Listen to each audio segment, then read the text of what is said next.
happen still here as well.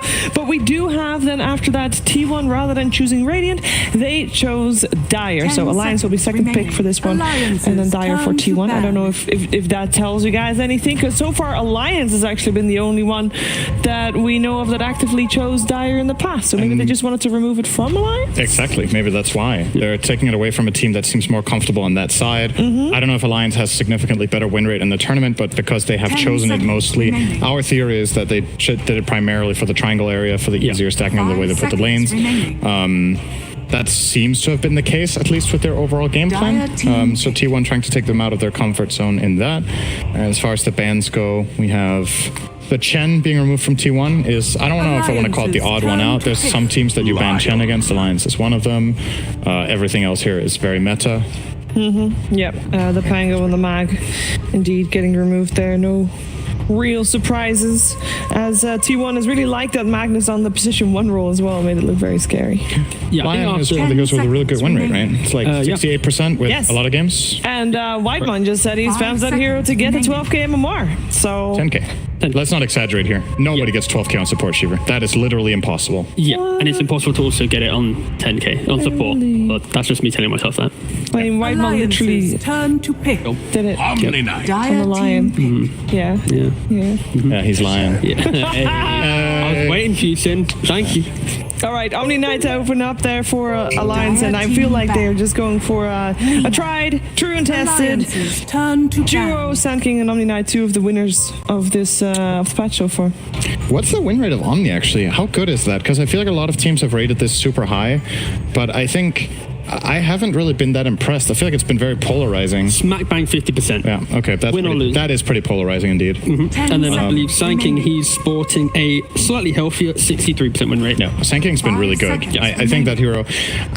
you know, what's really interesting about these tournaments sometimes and what the meta is that some teams and just the overall like consensus about a hero can be very different from what its actual power level is. I personally think Omni Knight is overrated. And I think the results show it, but in specific strategies and specific conditions, it's amazing. But that's why I don't think it's a first phase pick, because you just give a lot of information. You open yourself up to being exploited in lanes, and you can pick around GA. And that's kind of the beauty of this tournament, right? Is where you have these teams, some competing at TI, some are not, and then the other top tier 1 teams, they're not in the tournament. So this is kind of like the assumption of what the meta is. But like the meta dictating teams that over like the course of the DPC season, they're not really in this tournament either. So I think it's exciting how innovative these teams have been, but also when we shift into TI after, there's going to be a whole new wave of kind of like how to approach the game. Alliances turn to ban. And then we mentioned the fact, you know, Omni Knight, of course, weaker in lane. That's why T1, they pick up this Lina, this Lion. If either, of course, Lion most likely will be the 4 here, Lina mid, but it's just strong lanes in all the cases. There's options. You can play Lina 4, Line 5. Lina can technically be played 3 with the right position 4 in the lane. Something like one of the frontline melee heroes like Clockwork or Sand King. Sand King obviously already taken away. But we do know T1 like to play Clock. I think it's actually pretty decent here. It's a hero that can get vision on Sand King with the rocket. You can break his blink. You can get on top of him. Same with Omni Knight. It's annoying when you get in close and personal, so could be a thing. But more than likely, it's just going to be mid Lina, right? Like, let's not try to overthink it too much. The reason I am looking for this approach in the draft is that it's something we've talked about, especially first pick, kind of needs flexibility to compensate for the fact that they get double counterpicked in the end of the draft. So I'm a little bit worried for T1 if these are like defined roles, even if it doesn't look like that to Alliance at this point. If T1 have already kind of locked them in their minds what they are, I think they're pigeonholing themselves a little bit in what options they're going to have further down the line in this strategy. I will say though, like for T1, when you have heroes like Lina, it's such a generic mid hero. You don't really feel bad laning into anything, right? Like there's not really those Visage Brood style heroes where it's like, no, they 24 this. Like picking a Lina, picking a Lion, it's a very kind of static way to get through the draft. Like you'll probably pair the Lion with a strong offlaner, be it some Tide, you know, any of the big boys, and then suddenly, even if you don't have the last picks in the draft, you've got a very clean looking lineup. T1 are going to ban out both Sven and Slark. It's 2 of the carries that have been popular with Omni. We saw T1 playing it themselves against Virtus Pro in a game that I think The rest of their strategy just fell short, but the Omni Slark definitely showed what it's capable of doing. The concept was strong, and Sven has just been the #1 pairing with Omni in this tournament. And I think, honestly, most of the wins that I remember seeing with Omni was together with Sven, in particular when either Sven was the closing pick of the first phase, or the Omni Sven was picked second phase, which has happened once or twice at least. So, and it's Scarth Ange. So it's a strong laner, but it's also a draft where we haven't really seen Clink's been looked at either. Like, yep, true. It's the entire way. So now T1, they need to be a little bit careful with their next 2 picks, because if they pick, say, weaker laners or something, suddenly it opens up for the farm efficiency if you can't invade jungle, and that's why Alliance, they make sure they have a strong offlane duo, because then, like, the weakness of Omni is losing the lane. So you make sure your offlane can win, so at least both kind of side lanes are going, 50-50 for both teams. Yeah. Sanking Skywrath definitely very potent lane, but at the same time, something I'm seeing in Alliance's strategy right now is BKB just ruins them, right? Yes, so sure. you need to... Sanking is one of the heroes that can be a little bit different, because, sometimes you can catch heroes off guard before they BKB, but as far as damage output goes right now, Alliance either need to grab both a mid hero and a safe lane that has a physical component, or the safe laner needs to have a really serious one, especially now that they're playing into Monkey King, who will have a lot of armor. You're going to need to take advantage of this mixed damage and maybe play faster to get these kills early on. Is it something that can also deal with the Clinks, or are you still worried that the Clinks come out from Alliance side? That's true. It can for sure. Like, okay, with the Beastmaster, when I see the first 3 heroes, they all want to, with like not even items, they can group up and take fights, right? Monkey King can leave lane, just quickly spring over to the Ancients, check them out, join his team, find a kill. So I like the Monkey King Beast. Alliance has also run the Alchemist before in this type of lineup, or at least type of game, so you're kind of covering yourself there. And if you do pick a Clint, there's going to be so much kind of forward pressure from T1 that it's not going to be a clean game. Like, you are going to be, your jungle is going to be pressured a little bit. And I just wanted to add T1, I believe on the player cameras, we finally saw them in the same room together. We heard in the interview that they were on isolation, so this is going to be the first series where they're actually in the same room, and that helps immensely winning the game. But they just go for the Clinks on Alliance. So what I want to say here is I really like the Beastmaster pick. First of all, it has really good win rate, which is great. Yeah. But you're picking Beastmaster after you see both enemy supports. You're assuming that Omni and Skywrath are pretty much locked in. Like, you can get creative and put Skywrath mid, but I don't think that's something Alliance are likely to do. So when you know that, your Beastmaster isn't going to get countered by the traditional Beast counters in lane, like Enchantress or something like this. Potentially, if you wanted to go that route, like Witch Doctor, Crystal Maiden, just kind of out of the picture. Usually, I would say most counters to Beastmaster are supports. The cores that really stand out is something like Timber, but Alliance are hestant to pick that into Monkey King Lina Lion. Exactly. So they wouldn't really want to go that route anyway. So I actually think this Beastmaster pick is really nicely set up. And yeah, Alliance are going to go Clinks. It's not too surprising, but I don't know. I think T1's heroes are actually decent against that. I think Monkey King has a relatively good matchup, and Beastmaster should be really solid too. It boils down to how well will Sanking Sky do in the lane, because if Monkey King's under pressure and he can't join the team in the fight, right, a Lion, a Lina, a Beast, like these 3 aren't going to feel that comfortable hitting a tower independently, right? So it is all about the Sanking, the Sky, because Omni Knight not really doing anything in this game. He's going to enable his Clinks to farm, but it's not going to stop that eventual tower being taken. He's going to have to die a couple times to keep his Clinks from farming, but yeah, it is true though. Like, I don't know if was that. I think it was Liquid. We saw run this strategy with Omni. They ran Omni Clinks against Alliance. Actually, that was the game Liquid won, where the Clinks just became overwhelming, and you couldn't handle it. He is going to be so tanky. Like, when he eats the creep, then he has the Heavenly Grace on him. It's going to be like 4k plus HP. Just to get to that point of the game. A lot of burst damage on the side of T1. They do have that for sure. It's the good old what counters what then, right? Do you have enough damage? Because if you have a lot but just barely short, it's kind of useless, right? Monkey King I like against Clink specifically because he gets a lot of armor by using his ult, obviously, but also the fact that he creates such a big arena that Clinks doesn't want to walk into, so he's a little bit more limited in his ability to chase down heroes in fights. Outside of Burning Barrage, you obviously need to do a little bit more than just that. So I could see it. Team pick. And yeah, right now, Alliance doesn't really have that hero that wants to walk into the front of the fight. So it means that the value of Beastmaster goes up because it's Hawk Vision. They're all going to be like, kind of hiding in the trees around objectives, and then Lion will be able to initiate cleanly, find the Omni Knight, take the fight. So I'd like to see Alliance, with their ultimate last pick, have a mid laner that actively wants to just start the fights, get in the mix, and just 10 unlock seconds the engagement remaining. for Alliance. But Right. What does Limp usually play against Lina? Because I'll one I'll hero tell you that's what he's played this tournament. I don't really know exactly what it was against, but Tiny, Pugna, Razor, Sand King, tiny. Bat, Lesh, Viper, Pango. he played a tiny into Lina. So in regards to drafting, when already seeing the Lina, there's only been one game so far, and it has been he picked tiny into the Lina. Yeah, and you can see T1 are banning specifically for mid, right? They get rid of Bad and Kunkka, and Kunkka is one of the heroes that has the best lane matchup against Lina. He also has a win rate of like 0% out of 9 or 10 games, but that doesn't matter. We want to cover our matchup. But they could also still play Lina as a 4 and go for something that's could. maybe a little bit more of a saving, Yep. or say a different mid laner or a different position 4. Honestly, I would really like that from T1. If the hero they pick now, if they can somehow find a hero that can both be mid and support, Leshrac is a possibility here. Lion can be 5, Lina 4, Lesh mid. I honestly feel like they have kind of locked that now, to be honest. Yeah. It's also I don't just like 10 putting Lesh seconds support this remaining. game. I think food for Klink's Sky is Sanking. It's also kind of like a 5 seconds like a block pick remaining. to some degree, right? Because like imagine if Alliance had the Lesh Omni, you can then play around the Lesh early on. Klink's farms behind. You got a lot of fight, and so it's, maybe T1 have just put themselves in the position of we don't have enough bans. We need to kind of.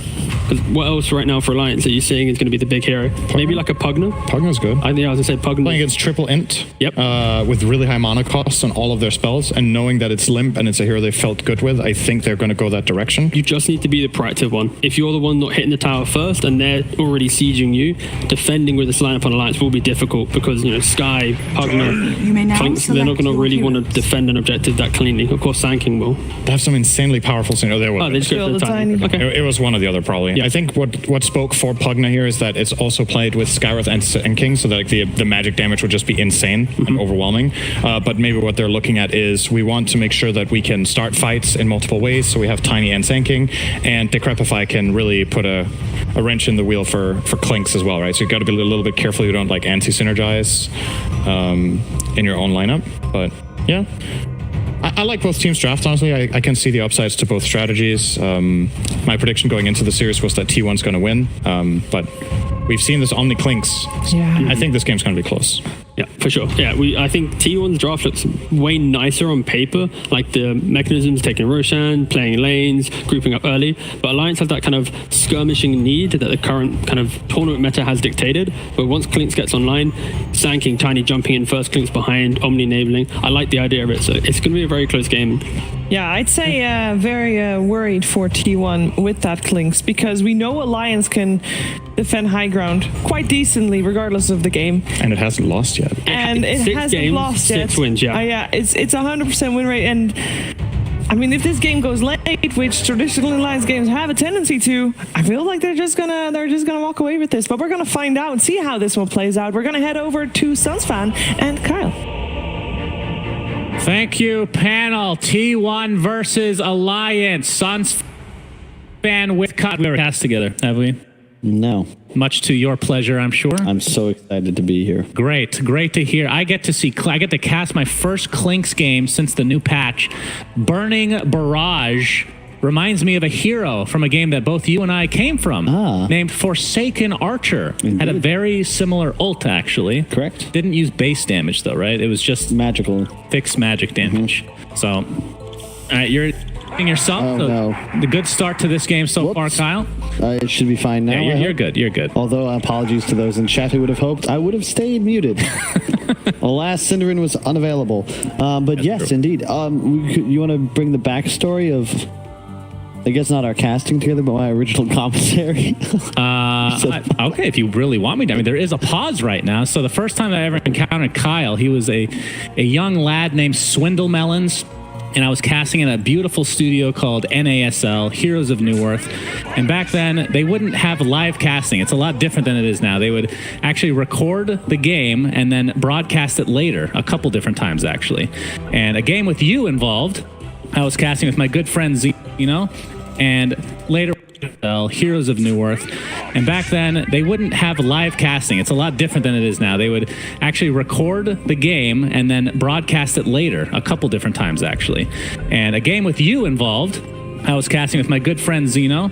And later it was broadcast, of course. And I see in the chat with, a couple hundred people, somebody named Swindlemelons just absolutely talking shit about how bad our commentary was over and over and over. I'm like, my God, he really hates us. This Swindlemelons guy that was playing in this game.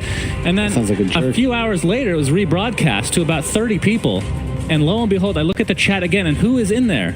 None other than Swindlemelons again, talking to 29 people this time about the same things over and over. You made quite the impression early on, I have to say, but you've come a long way, my friend. Yeah, I was a bit irascible. I mean, technically, you weren't wrong though. We didn't know anything. Yeah, I mean, you guys weren't great, but at the same time,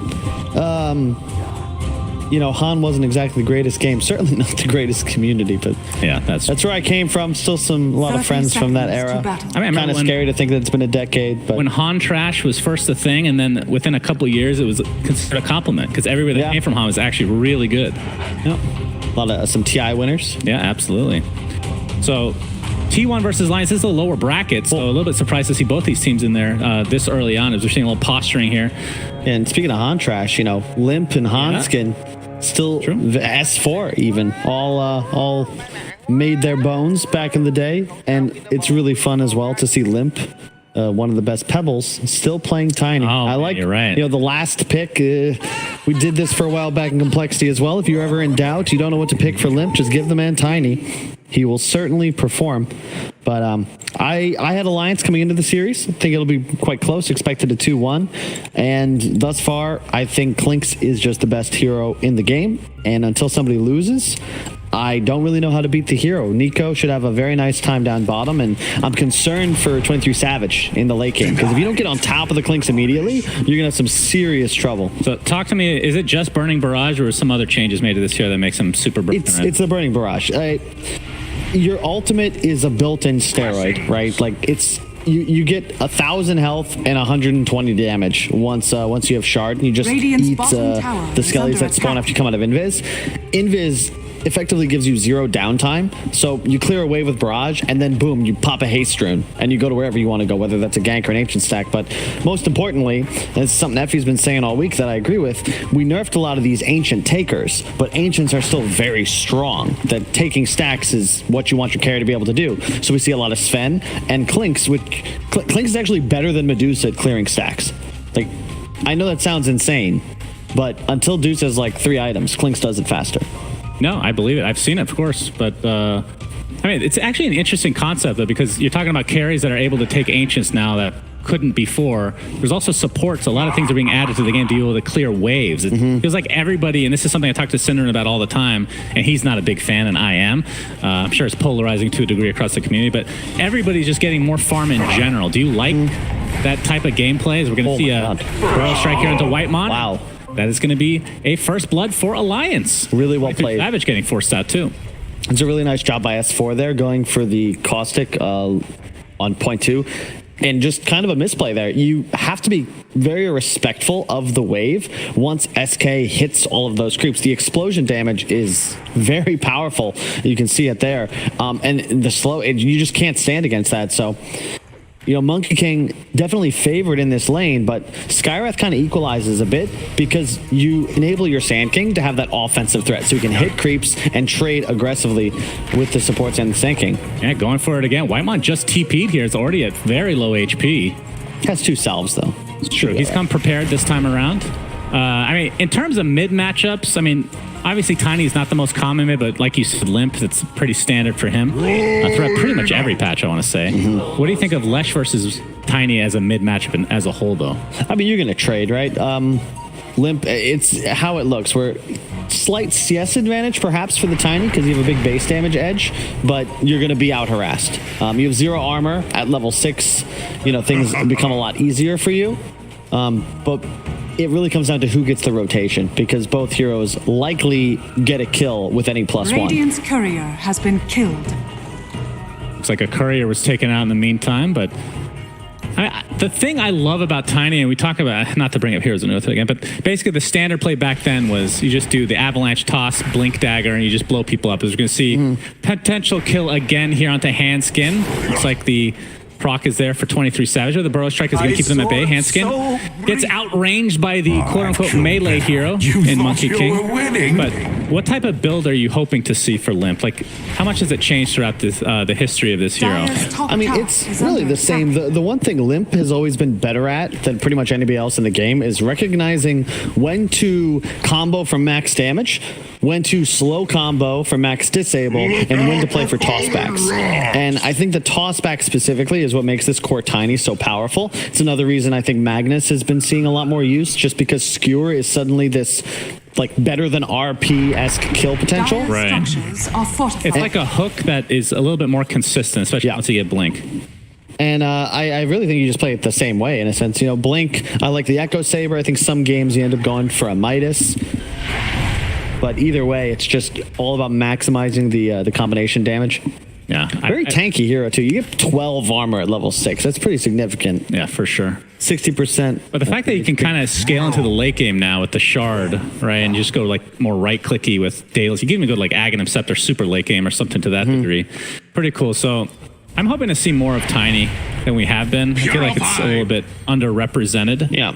The problem is you're very reliant on the Blink Dagger. You know, you have a similar play style in a way to the Bat Rider, but, you know, Bat grabs bots, you can farm a lot faster, and Tiny's issue is that if you don't have that snowball start, your hero just kind of falls off. You don't farm stacks very effectively, you don't push waves very effectively. It's all about kill potential. It is quite nice when paired up with a hero like Clinks, though. Just so much burst damage threat. Yeah. Clinks finds somebody for minions, pop with the combo, barrage on top. Right.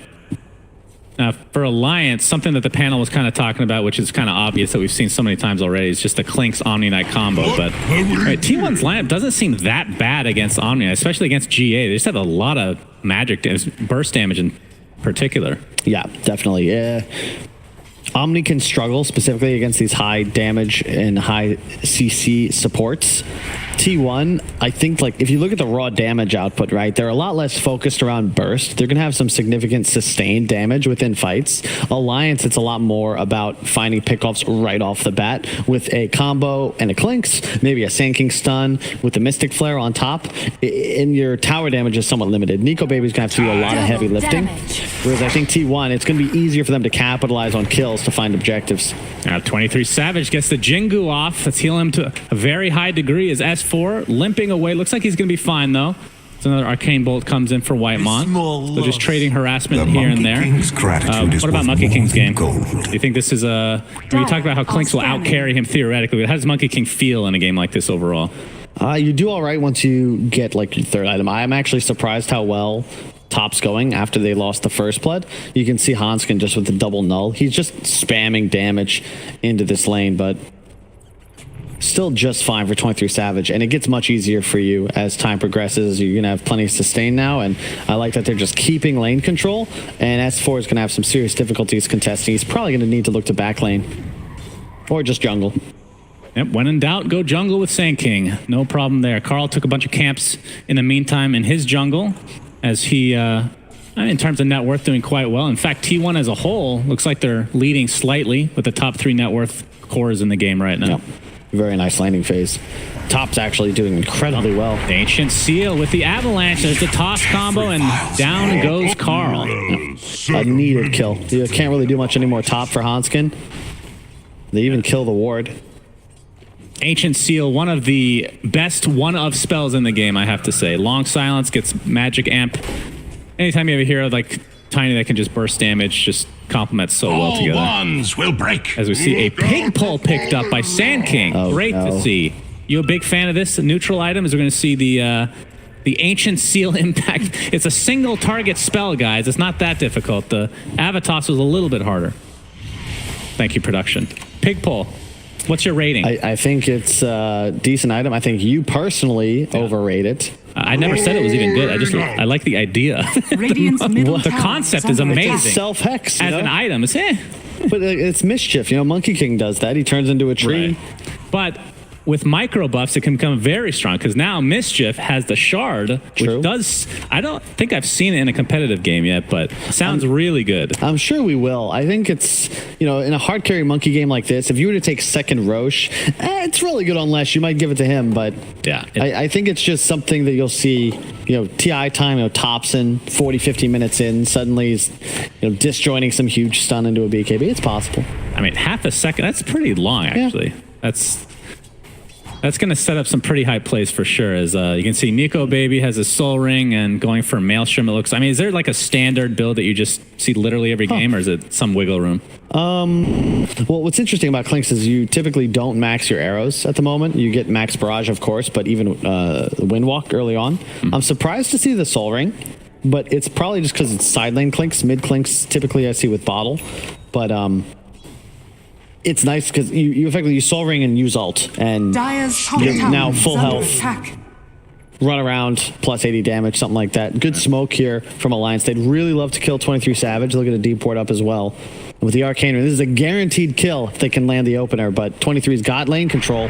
Yep, S4 is going to get set up with the Avalanche. He's actually proccing his... Oh, actually cancels the Epicenter for now. They're going to have to focus on the Lion instead, so consolation prize, but 23 Savage will survive as a result. It's very strange. I guess... I think they're going to do like a toss into Burrow or something like that.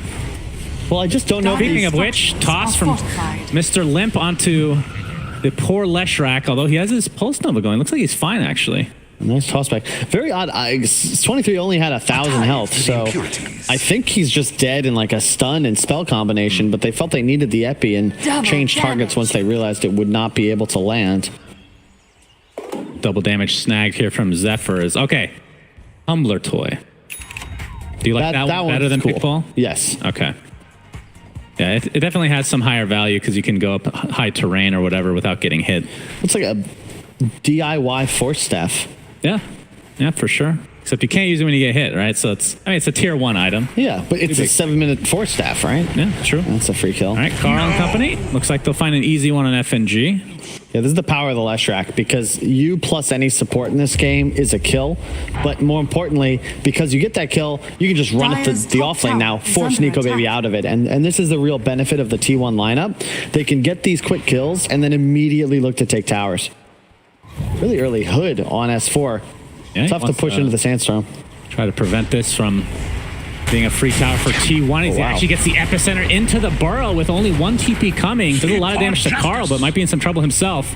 FNG gets up the Purification, so it looks like he's good to go. Oh, Mystic Flare actually whiffs there. Carl just steps around the trees.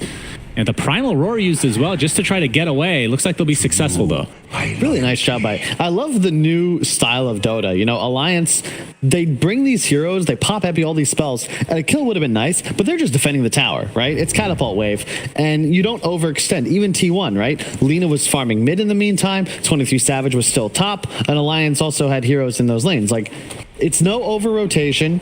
Both squads escape unscathed. I'm a little worried, though. I mean, Alliance, you're just letting the Monkey King free farm, now top net worth.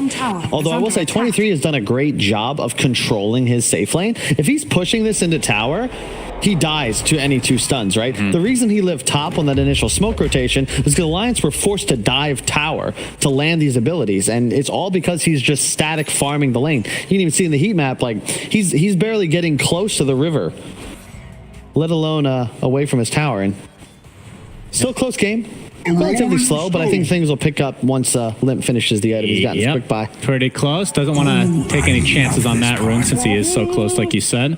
But yeah, again, that's how Tiny works. Very snowball type hero. And I mean, if he doesn't get a bunch of kills once this Blink Dagger comes about, is that like worst case scenario here for Alliance? Is that like 100% needed for the game plan to work? In a way, if you want to like look up the items even, you can see Alliance. Hang on. All right, Nico Baby getting initiated on by 23 Savage into the trees. There's the dust. It just clips him. They do have some vision here thanks to the tree line here. Laguna Blade, and that is going to be enough. Down goes Nico Baby. Nice kill.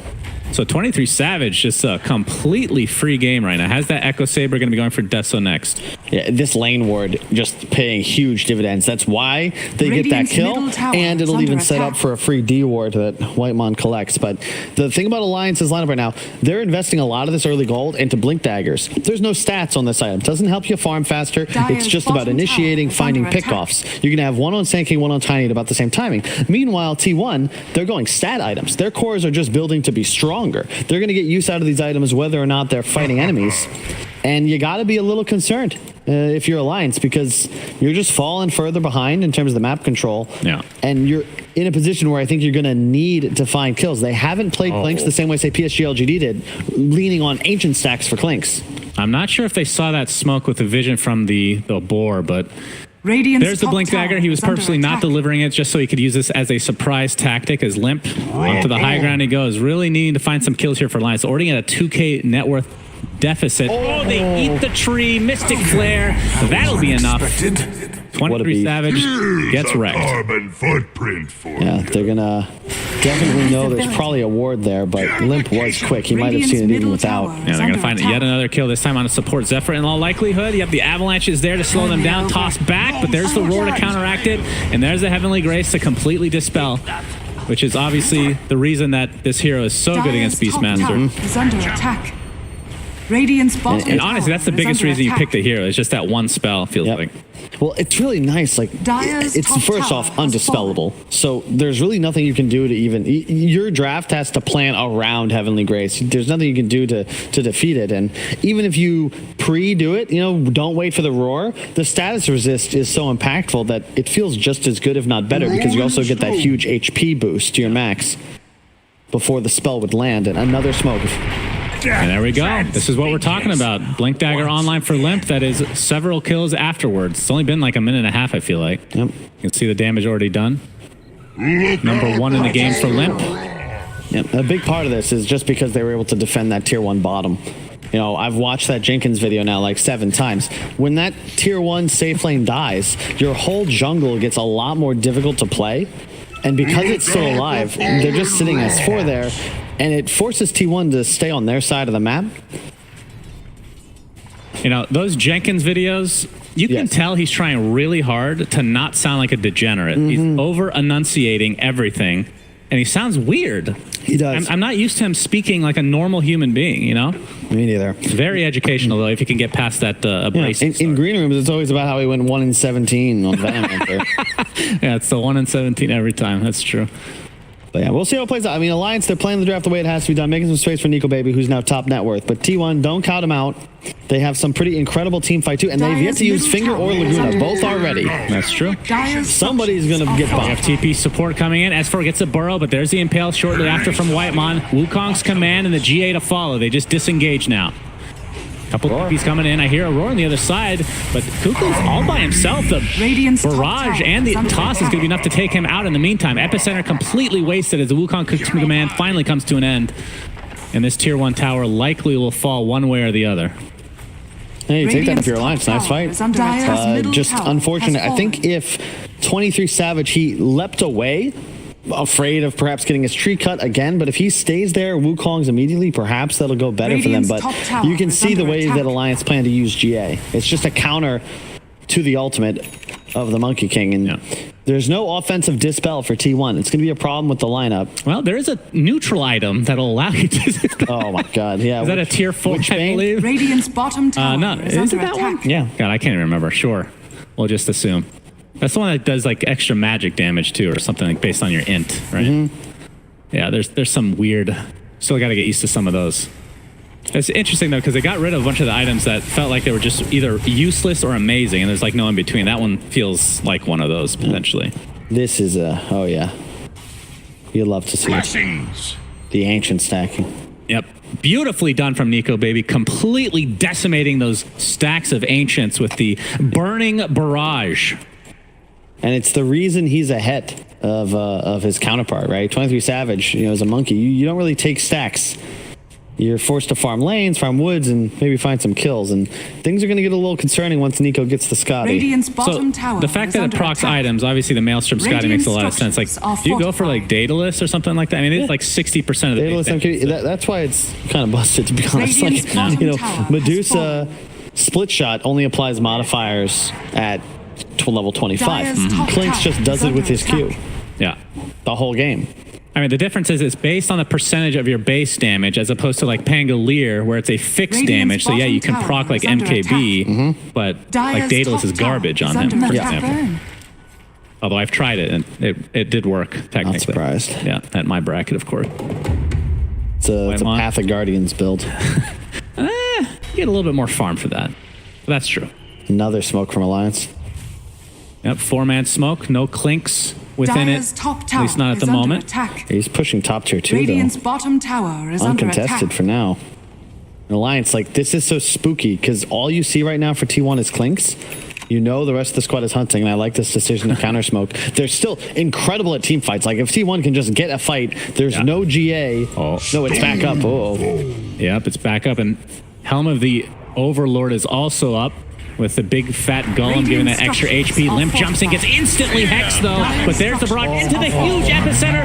Burrow strike combination with the Wukong's command to follow, but GA to try to counter. Now 23 Savage and T1 as a whole on the run. It looks like 23 Savage will get out for now, but they've lost 3. You back to the stoning. And Carl's going to run right into Limp. That is going to be 4 deaths. Oh, wait.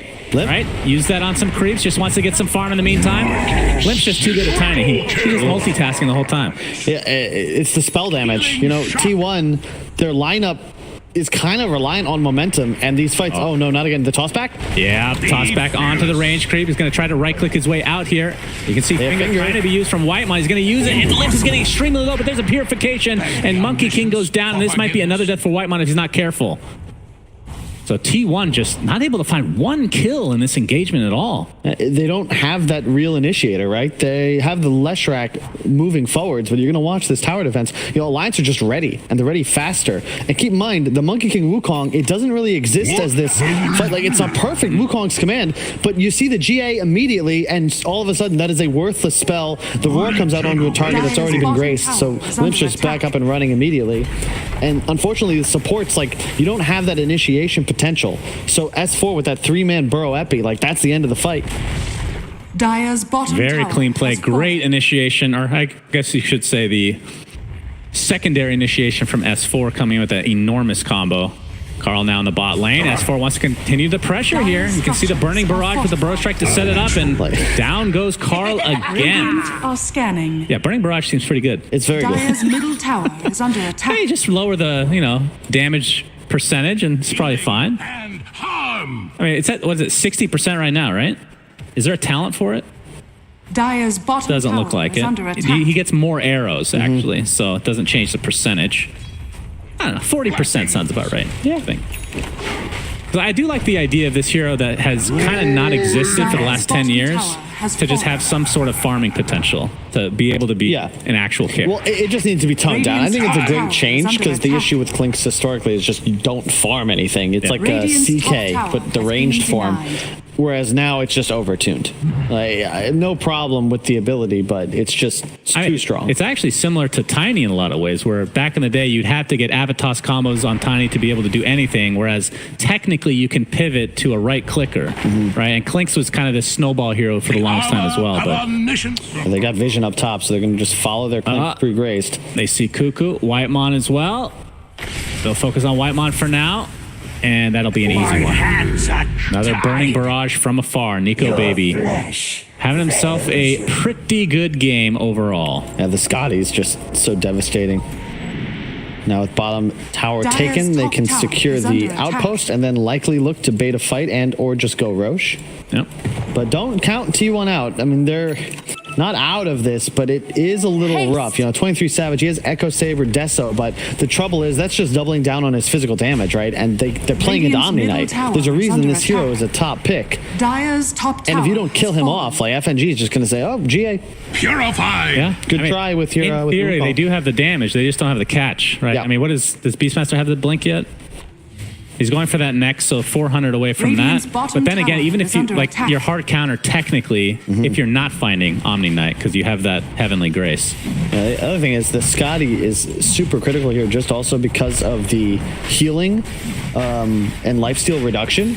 So Leshrac, he's actually not going to go for the Eternal Shroud. I think partially because of this, just going BKB fast instead. But it's also effective against a Monkey King who doesn't have that ability to reset his HP with a well-timed slam.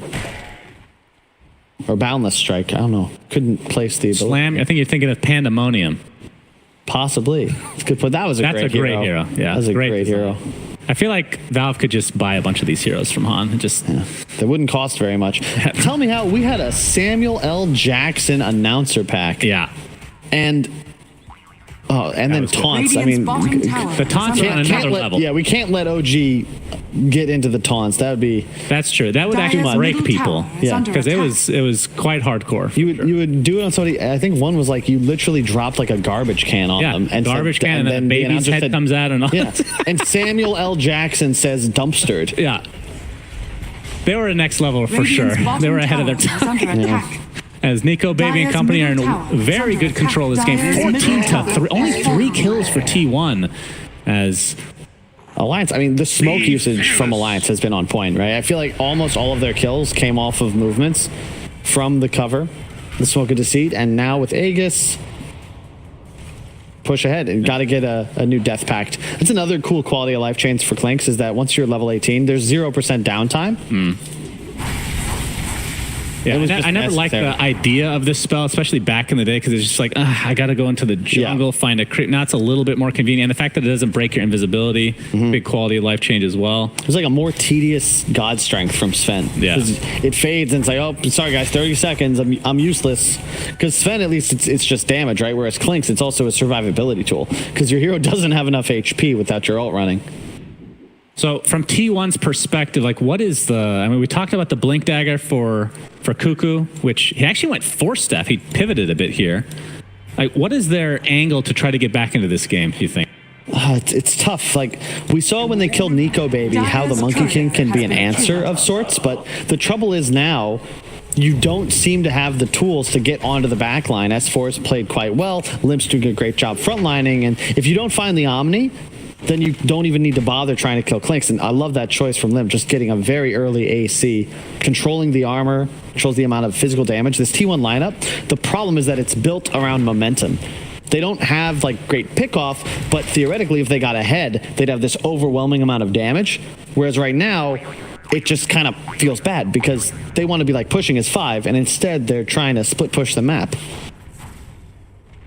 I mean, that's kind of what they have to do. Right? Yes, exactly. Like the split pushing just feels, I mean, you have to do it, and the farm is not going to be great because you're giving up so much as a result. And it's funny because when we see this Helm of the Overlord, it's part of the split pushing, right? But the Dragon is kind of a big deal. Right now they have the Golem, which, would you consider that the worst of the 3? I definitely prefer the drag. Yeah, no, it is worse than 3 because the Triceratops is 75 attack speed. Yeah. Like that's And it has a slam to, Yeah. kind of clear creep waves to a degree. and that's what would have made T1's draft like terrifying, right? Because Monkey King, yeah, he maybe only has Echo Deso, but theoretically you're pushing with the Triceratops. He has like plus 120 attack speed because he's near the Beastmaster Right. and just kills everything. All right, as we see another kill here, this time on Zephyr. Yep, there's the throw from Limp. Meanwhile, Clinks. Yep. Barrage is there. Man, he is doing so much damage. What a I'm not balanced sure he can find a ability. kill here, but Yeah, look at FNG. Even they know. Yeah, he's going to get nerfed. All right, so the Ancient Creeps, as we see another kill here. This time it's a pretty big one, but we're going to ignore it, Kyle, Yes. as we always do in my cast at least. If the Prowler was in, where would he Dire's rank middle tower in is under neutrals? attack. Out of the, Very situational because it removed like all your base armor. like right? a Dispel and a Root, Yeah. right? I think it'd be Fear not heresy. probably still ahead of the Dire's Golem, are but fortified. not great. Yeah. Okay, fair enough. As we can see the replay here, 23 Savage just soloed. Not really much. He tried to TP out. Oh my god, he literally got solo killed. Guys, we're going to see a toss back in. Carl pops that BKB, but just getting completely right click down, and this is looking mega over a Gaben level shellacking, I want to say. Clink's Middle Dota, tower but also well played. I mean, Alliance, they had to execute the draft. It's a steamroll, sure, but that's because they found kills. They got blinks and then just racked up kill after kill after kill. If they don't do that, this game can be a bit grim, and the pressure and the wave of T1 could obliterate them, but instead it's just all Alliance all game. 18-3. Dyer's Yep, top the tower is fallen. taken. So this is going to be a double racks, and I mean, you've been a captain in the past. I'm sure there's some level from T1 side at least that they want to try to play against Clinks to see if they can figure it out. Obviously, didn't work this time around. Is that kind of a thought process that comes about? Maybe a little bit, Especially yeah. when you've made it to TI. Yeah, like they're just trying stuff out, but like I don't want to read, I don't want to be a BSJ here and read into pubs all that much. Okay. But when you watch streams and you see Sumail and Thompson, like even Gork spamming this hero and Even winning games, Gork. there might be something up. Like I think Sumail went like 4-0, 5-0 with this hero. Actually, Cinderin was very adamant when you said that he did beat him yesterday against the Clinks. Well, So he lost one time at least. Still high percentage. Whenever Cinderin wins, and it's just a fluke but the anyway. thing, it's Cinder. I mean, this guy, he's played at TI. He's a professional player. He's a DreamHack champion twice. Really? You didn't know that? MTW? Dota? Yeah, and then the Honey Badgers. He beat Na'Vi once. Like the fabled Na'Vi. Interesting. Puppy, Denby, all of them. I remember the last time he played against Denny. That didn't go so well. Well, things have changed. Pick me Necrophos, he said. I'll beat Mars. 3 deaths later. All right, force F onto the low ground. Oh, they actually will burst down FNG. We'll see how much difference that actually makes here. Double BKB popped from T1. There's the Wukong's command, but nobody is within the ring. So it just delays a bit here. Don't even need the GA. 23 Savage on the tree. S4, not aware. They can just wait for FNG if they really want. See how cocky they are. I mean, they don't have Aegis. They could just wait for second roast. There's no real rush here for Alliance. Yeah, they're going to probably play it safe. They got a great ward in base, though. Oh, all right. Burrow Strike initiation with the Burning Barrage and a couple of weird force staffs there. Ping pong essentially there for They killed 3 heroes. for Cuckoo. Yeah, they're dropping real fast. Oh, there's the Ancient Seal. Monkey King can't do much about this. There's the Mystic Flare on top of it. Limp jumps in just to be able to teabag his enemy. And now with the buyback onto the Beastmaster, looks like it's going to be a dieback. Double kill for Nico Baby. GG's finally called. And truly a Gaben level shellacking. This was not even close from the beginning. Alliance very handily win this game. And this was a great just execution of the game plan, though. Like, it was not... this was a 2 to 3k lead for T1 exiting the laning phase. And Alliance legitimately just bought blinks and killed their enemies over and over and over and over. But a big part of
Cracky.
Cracky.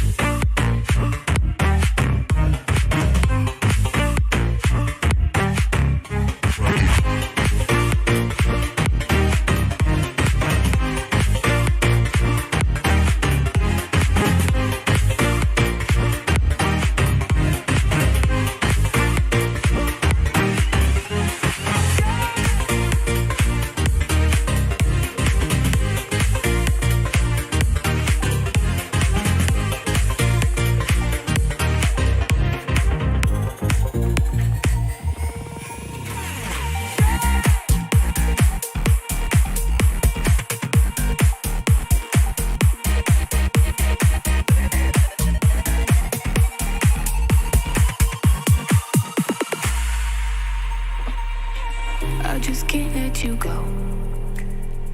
Lord knows that I've tried to. You said I was the only one. No one likes being lied to. You made this mess and left me with the pieces. Now I wanna burn all the bridges between us.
Just like the street lights lit this town, like a fire in a blaze, gotta burn it down. Can't be afraid to leave this out. We got this far, don't know how. I see danger in your eyes. They know we'll burn down the night. Coming just like the sunrise. You know that we're gonna light it up tonight. We're gonna light it up tonight. We're gonna light it up just like the sunrise. We're gonna light it up.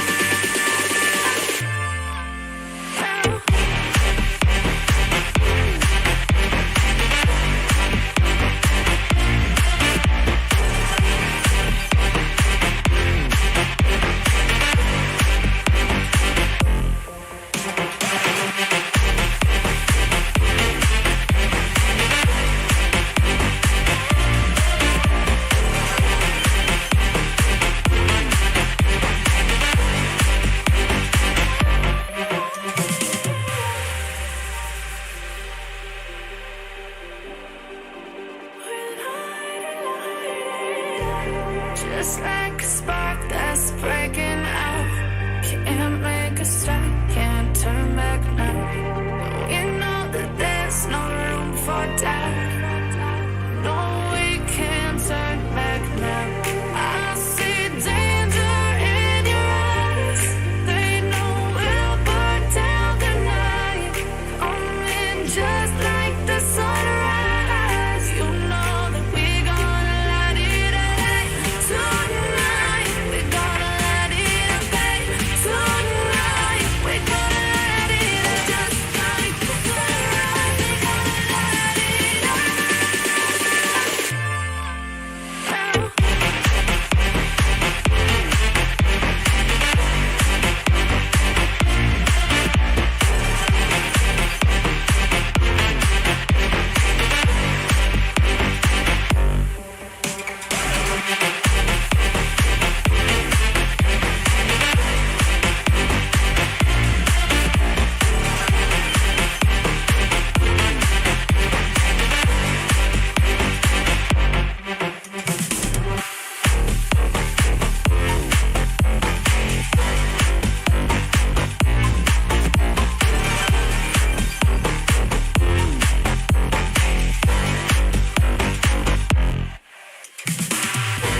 I'm on my own, broken alone.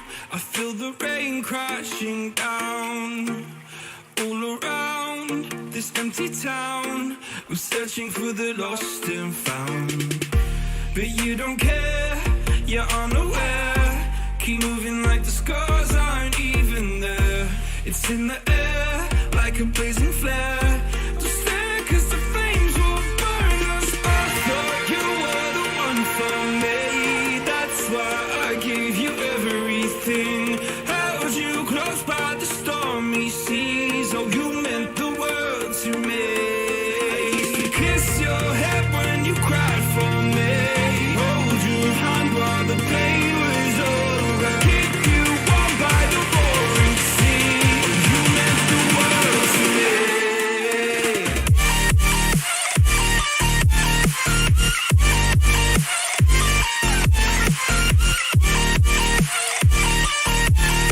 Oh, you meant the world to me.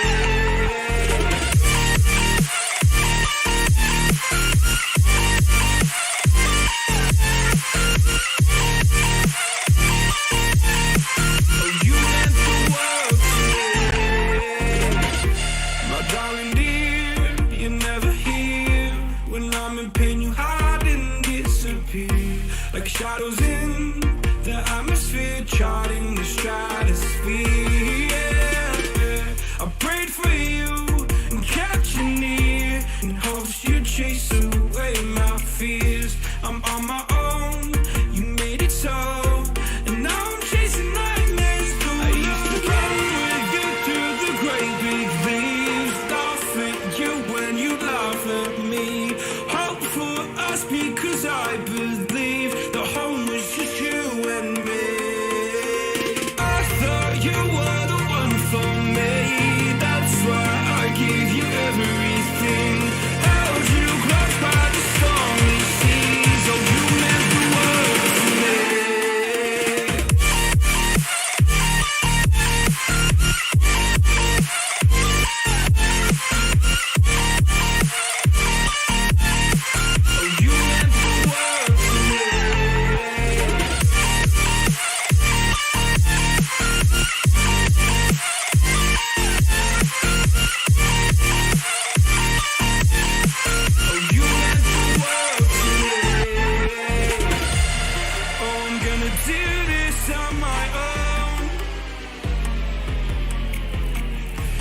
no point in blaming you, you did not know.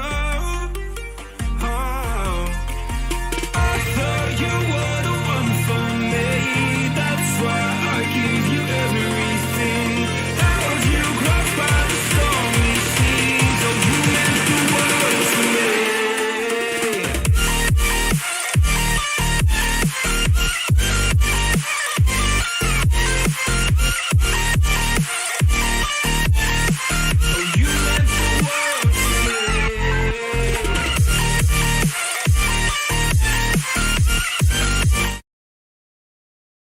And obviously, that means that the result Dire should be team flipped back. around compared to the first game where T-Gov won in shuffleboard. The board never lies. The board never lies. Definitely the prediction we're going with here. Alliances But we do want to see T1 stepping it up a little bit because even though it was great to see Alliance performing the way they did, that was the third game that we've had today where it wasn't really the most exciting game to watch, T. How can we fix it? I think it's just about trying to get into your lanes and understand what your first 10 move is. And I think seconds Alliance had that remaining. perfect read on them where if you have the Sanking Sky Dire team off lane, back. Monkey King's not really going to be able to dominate too much.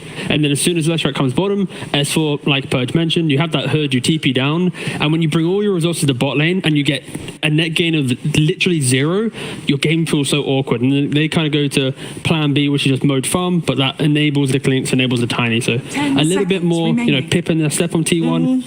Try and crush a lane and pivot that into an 5 actual seconds correct remaining. move. Right, that's the main thing that went wrong that game. They actually did well in their lanes. They won all 3 lanes. Yeah. They had the top 3 net worth heroes, but the next step of the game, Exactly. using that advantage, just didn't succeed. And I think largely it's because if you look at their hero composition, they have the Leshrac that wants to go push the towers, but they have no save for him, and they have no real front line for him either, Alliances right? So turn to it's a little bit awkward, and I think this is what can happen to your strategy when you first 2 Lion Lina, right? You're kind of, that was what I said I was worried about, that they were going to pigeonhole themselves. Now, in all fairness, I didn't think they were going to get stomped. I thought it was going to be a close game, so obviously that didn't happen. But I think part of the problem was of a strategic nature. 10 The only seconds front line they remaining. really have is Beastmaster, and he feels bad going in first because he's 5 against Omni, seconds right? He remaining. can't really just roar when someone Dire shows up. team. I don't remember what Cuckoo bought, if he had tanky items even to be able to perform that role in the game. Alliances It turn was just the to Dominator and the 4 stuff. That's all he had. So he went for the upgraded Dom, the Helm of the Overlord, right? And maybe that's a game where when they play it back, they should have maybe thought about or Hood on the Beastmaster as well, so that they can go and take these objectives and play that early timing and largely negate. seconds You remaining. looked at Alliance's lineup. We identified immediately they have a million magic damage, right? 5 seconds Tiny remaining. Skyroth Sanking, you got to somehow protect yourself against. If your heroes aren't getting their BKBs in time and they aren't getting build-up items that protect them, everywhere you go, you're going to get burst. Yeah, when you play without save. for all the attentive people at home, they are at this point probably aware that Alliance for the second game in a row is having second pick. That is because this specific game, T1 had priority, and rather than going for a pick priority, they actually preferred to go for Dire. So Alliance once again got their hands on second pick. So that's why we see the same sides and the same picking order this game. And in terms of changes, the only one left in the pool that deserves a mention, well, 2 I guess, is Chen and Magnus there. I don't know if you want to see that in the first phase at all. Alliance could try for a Chen strategy. I don't think Chen is particularly good against Sanking. Chen his new aura is armor rather than healing. The healing aura was better against Sanking because you could damage mitigate way better against Epicenter and Burrow Strike, but now that it's armor, Sanking doesn't really care. And what T1 have chosen to do is ban out Clink, so they don't have to worry about that this time around. And I think this is just a better first pick than Lion to me in this patch right now, just because, especially for this team, the hero pool that they like running mid overlaps too much with Lion. They like these int cores with burst in the mid, and when you have Sanking instead, first of all, you get rid of it for Alliance, which was a huge part of their win last game, but I think you also set yourself up for a better Alliances 1-2 punch turn here. to pick. Alliance digging in a lot, Yeah, by the way, in their very time pool deep. here. Seeming a little bit surprised with this Sanking first pick, which is weird, because I don't think this is very surprising. No, Especially for T1 though, it's most likely just going to be their offlane. When you look at where they run Sanking so far, it's not had any flexibility outside of just being offlane. And also, fun fact, Cuckoo's current Steam team name is pick +4 range or throw. So the likelihood of Sand being obviously the 4, it's not a ranged hero, so maybe Cuckoo will throw. There's two ways of interpreting that nickname. Yep. One is you pick a range support or I throw, 5 seconds or you pick a range support or you throw. That's true. So he's just, so throws are going to. So who do you think he puts the throw on? I think it's, of course, the other player. Yeah, Yeah, good. of course. That's what makes a pro player in pubs. I No, love no, that. Pro player exactly, yeah. would intentionally It's throw. everyone else's fault. And if they do, this shouldn't be a pro player. True. Comes with the territory. You have to trust no one. Again, not the player, but literally. Yeah, no one. don't trust no one right now. Okay, so Alliance went into their bonus time quite heavily. That also gave T1 a little bit more time to think. I was definitely What? not expecting Medusa second pick. Now so The far they shuffleboard have never lets you played, do the shuffleboard. Trust in the board. they've played Medusa twice. Correct, yes. 5 And seconds they won remaining. twice. It was great, Alliances but it was turn to also ban. against Creepwave. Yeah, Yeah, which does put like a little bit of a... and asterisk. Asterisk. Exactly. Yeah. For Alliance, though, we haven't really mentioned their heroes yet. We got the Tiny, got the Silencer. We've seen, as soon as the tournament started, the prominence of Silencer. Because Sand King's back into meta, any of these big counter initiators, you just 10 cover that with seconds remaining. a simple global. Also, we're seeing Silencer just play on Arcane Curse and his last 5 word, seconds rather than remaining. putting any points in his glaive, just being really obnoxious to these spellcasters. And I like that idea. Tiny, 100% being flexed between 4 and mid right now. They are second pick. That's going to be probably the flex to the very end of their draft. And then, of course, we mentioned the Medusa a little bit here. A shaky pickup because you need to be able to, I guess, defend your side of the map and get 3-4 items for the hero to feel good right now. Now, before we continue with the draft, what do you guys 10 think Nico seconds Baby's remaining. camera is focused on? Well, it's definitely not his face. Well, if we could quickly load it back up again so I can have a refresher. I think it's in front of us. I think it is focusing on a little bit of dust. It is on the lens. Or it's we can't see it in the camera shot maybe, but there's a... Does this make his tattoos look more or less intimidating to you? No, I'd say less. No, more, because you 10 can't seconds see it. It could be something horrific, and we know, for example, the. But then if you could see, you would know it was something horrific. Yeah, we also know that he has a spider on his leg. Literally Do a we? spider leg. Yes, that is Oh something my, that that's broken. spider legs. Broken. It's not that funny, but it's pretty funny. No, it's very good. I can't predict which of my jokes Shiva laughs at. When I think I'm really funny, she just looks at me and is like, haha. And then when it's not really that funny, Shiva cracks up. So maybe you're just not funny, Shiva. How about There's a that? high How chance about of that? that. If you were to talk to Owen, he would indeed put question marks on my sense of humor. Does he laugh at every joke, or is he very cutthroat? He's just nice. Yeah, that's what I meant. That's what I meant. Polite. Yeah, Polite. yeah, So he's a polite. British Okay, polite. yeah. But generally doesn't laugh at my jokes now. They're not 5 that funny. seconds Wait, so- remaining. Feels bad then. Feels bad. What do you guys think? Why do you ban Terrorblade when you have Medusa and Sand King? So I think in the last patch, some games Medusa was considered a good hero against Terrorblade because she's one of the heroes that can just, pop ulti, run at him, and actually fight him head on. And Sand King has a lot of AoE damage. I think illusion clear. they do have conflicting timings though, where when a Medusa leaves laning phase, you're looking towards jungle ancients who don't really want to be part of a tower defense. Whilst Terrorblade, he goes from lane to jungle into then instantly hitting towers, instantly trying to take the fight to Roshan. So I think maybe the disparity in how they play the map, T1 wants a more comfortable game where they don't have to think about the towers maybe 10 early on. seconds Maybe the remaining. other thing is, if you're specifically targeting carries that counter Medusa, is there 5 anything that was seconds more remaining. important to ban than any of these three? Slark is really good this patch. He's good against Sand King. He's good against Medusa. I think Morphling is really good against both as well. So I love those two bans. We've not really seen Then- anti-mage right now. Question is, Terrorblade could have been an AM. AM is very good against Sand King, Alliances turn to pick. but perhaps they don't Dire think team Anti-Mage is good this patch, or that I don't think we've seen it, right? it's good against Medusa. Like Anti-Mage Medusa's matchup is really interesting because there's like this timing window where Medusa's just too strong, and then eventually AM can hit a point in time where he has like 3 or 4 core items, and then he can really fight you suddenly. So it's like they have completely different times that they 10 counter each other. seconds remaining. Whereas if you go back a few years, AM just beat Medusa, right? It was just better. 5 but seconds Key thing here is remaining. Alliance. Alliance goes for Nyx Assassin, so they have that covered to the Medusa early on. So if Medusa does get drawn into these earlier fights, of course Nyx will be able to mana burn and just enjoy the engagement. Tiny is now just going to be that mid lane. Dire And T1, they have to team reveal 2 more heroes. They need their position 4 and 5 most likely in this pick position. Baden. Okay.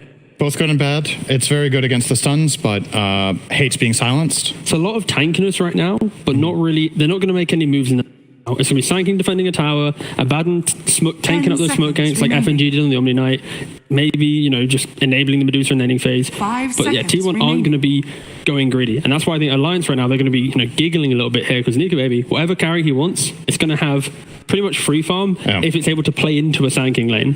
I honestly could see the Antimage here. No, yeah. I think it is a possibility. I don't know if it's been picked all tournament. It's completely unplayed. It has been banned quite a few times. It's starting to look better and better. That's also a good hero against Abaddon, in my opinion. Like, doesn't really care. Abaddon can provide a little bit of save, but ultimately whoever he saves just gets mana burnt and then can get blasted later on in the game. He's one of the carries that can naturally not hard commit when going in. A lot of other carries need to use BKB when they go in, and then the fight breaks out, and then suddenly you're in trouble. So you're one of the carries that can just poke off Abaddon's ult and back out and go again. Go for the new build as well. Get the Yank. Start throwing some illusions on top of the Medusa. I still don't understand that build. I'm so confused. I thought it'd be really bad, and then I saw it in a game. I was like, wow, it's actually pretty good. But alas, T1 then go for a Shadow Demon. It's pretty much make up stacks on the Dire side. Medusa farms them, Sanking defends towers, and then when they get to the later portion of the game, Abaddon SD will keep Medusa alive. But there's a big asterisk, and can Sanking independently defend the map whilst Alliance is looking to make plays? Like, they have every hero right now wants to get level 5 or 6 and just kill things. They go for the Faceless Void. There's some interesting dynamic going on here. You're picking 2 defensive supports into Silencer, who traditionally loves playing against them because he can prevent the saves coming out by pressing global. And now you're picking Void against 2 saves. So there is so much going on here with who casts their spells first. Exactly, yeah. And that's why Alliance is picking the Void, right? Because they have the Silencer. It means they don't really care too much about the idea of Abaddon SD, because it's like, well, you're going to have that global to cover you during that Chronosphere. Are we a little bit worried for Alliance's damage output here? Like, it's hard to use Tiny Combo in Chronosphere. Silencer is more than likely a support. Nyx can mana burn, which is very, very good against Medusa, of course, together with Chrono in the... They'll just get a Snapfire and solved, and then game over, because I feel like T1 is going to take so long to get online. I think if they go for like a Venomonster style offlane to play with Assassin, you win your lane, you have this just aggressive jungle control, and then just posture well. I don't think they care too much about the innate damage of the Chrono itself, just because the map will be so small for T1. SD Abaddon aren't going to do it. They're not going to kill anyone, right? I could actually see Veno working here, but I also think it's very all-in, because then 90% of your damage is magical. Are any of the pushing heroes still available? Like, you could still just go for like the casual, they ban Beastmaster themselves, okay. I guess they don't want to pick Beast into Abaddon Shadow Demon, but who knows? Like, you can still pull it off if you have Global Silence, right? It really depends on if you just hit the right-click at that point. You're not really ulting, you're just enabling through the auras, but still. 10 seconds they get rid of it. Also, Alliance not respecting Cuckoo's current Steam name, because of course they wouldn't want to pick off lane Beastmaster and put the Sanking into a weirder role. Turn to ban. True. Yeah, why are they actually banning Beast? Well, I guess they think Sanking might just be mid SD offlane with Beastmaster. Mid Sanking. Exactly, yeah, they could do that. And then they ban out Alina on T1. Maybe thinking it could be like a Silencer offlane potentially? Yeah, it could be, or it could be a Tiny 4 and a Nyx 5 or Silencer 5 and Nyx offlane. Like, Alliance's lineup does have some flexibility in which heroes go where, but I still feel like knowing the team and knowing their players, this is more than likely pretty defined at this point. I'm having a very strong Tiny as mid vibe and Silencer's FNG. I mean, it's limp. But it's not... It's like, yeah. It's not out of the question that they swap it around, but I feel like they need to have a really good reason. So I know Hanskin has played a decent amount of Tiny in the past, but I think with how Alliance are playing right now, like their archetype strategies and the patch, it's more likely that the Tiny is mid. Yeah. So they need to have a really good reason to swap it out of that. All right. Yeah, I was thinking about this mid lane, if T, and they just go for a Darkseer. Okay, sure, yeah, of course. If they have the Nyx, they just go for a casual Darkseer. They're going to be able to wall the Medusa early on. But I like the Doom. Good here. I like the Doom pick as well, though, right? It's the idea that when you get to phase BKB, all you have to do is locate this Void, get rid of that big team fight, and then you have to hope there's more stuns laid on top so you can't just get surged away. But the idea of the Doom pick's good, but that instant snap pick Darkseer, it's going to give Alliance that comfort that if Medusa joins an early fight, you get that wall on top of him. It's going to be a pretty good fight for Alliance. I also can't help but feel like, okay, T1 is on the ropes here. They have to win now. Yeah. They're picking comfort, right? Yeah. That's really what they're doing. It's Carl Doom. It's 23 Savage Medusa. We don't know yet. It's more than likely Carl 10 Doom. seconds. But they're taking a long time. And Cuckoo sank it. Yeah, they're debating it, and then ultimately Carl's 5 like, give me Doom, seconds and then he's going to Oh, go. I accidentally turned my monitor off. You got Cuckoo, Doom. As I said, Cuckoo's going to play Doom. exactly, yeah. Carl 100% Carl's obviously the Sand King. sanking. Yeah. Interesting. So I guess Okay. they think the Sand King matchup in mid against The melee hero. Tiny is so good that this pays off. Maybe you can also, so traditionally speaking, you would sometimes put Doom against Darkseer and just eat the ion shells, right? But Yes. I don't know if you can do some sort of creative, aggressive kind of laning setup here with 3 heroes, or if anyone even wants to experiment with that right now. So it's probably just standard lanes, but Okay, are we going to have a third game? First question. The, shuffleboard shuffleboard has does say, spoken. yeah, the shuffleboard Wow, has spoken. okay. trust Is the it board. going to be at least a more even game then? Back and forth, you know? We like back and forth I games. stomped We like to be T on the on the edge of our shuffleboard. seats. He stomped me on the shot. I do prefer Alliance's lineup though. I think Yes. they don't rely so much on, items that could be coming in. Sand King doesn't really have people to play with early on. And normally Sand King games that we've seen, like, Nigma playing other teams, it's crush mid lane and kill with the team. They don't really have that. So I kind of favor Alliance. It might be a repeat of game 1 unless T1 kind of picks it up. We thought last game was going to be close. Yeah. That was very wrong. But sorry, shuffleboard. So Sorry, forgive me. do we think the game is going to be close this time? Does that affect the game? Oh, okay. So yes, the game's going to be very close. Very close. Very Okay, close. well, we're going to find out I believe if team will win. Shuffleboard predicted it correctly. people We're win. going to also find out if we will have a game 3 or not. Maybe Alliance will wipe the floor with Team 1. We're going to find out together with Sunsfan and Prepare Kyle. for battle. Oh, thank God I don't have to listen to Cinderin anymore. Good Lord, that was brutal to watch. I apologize to every viewer back home. I always thought you were the weird one. I know. Now you know. I thought he balanced you out. Now I realize it's the other way around. Yeah, we kind of amplify each other in the wrong direction.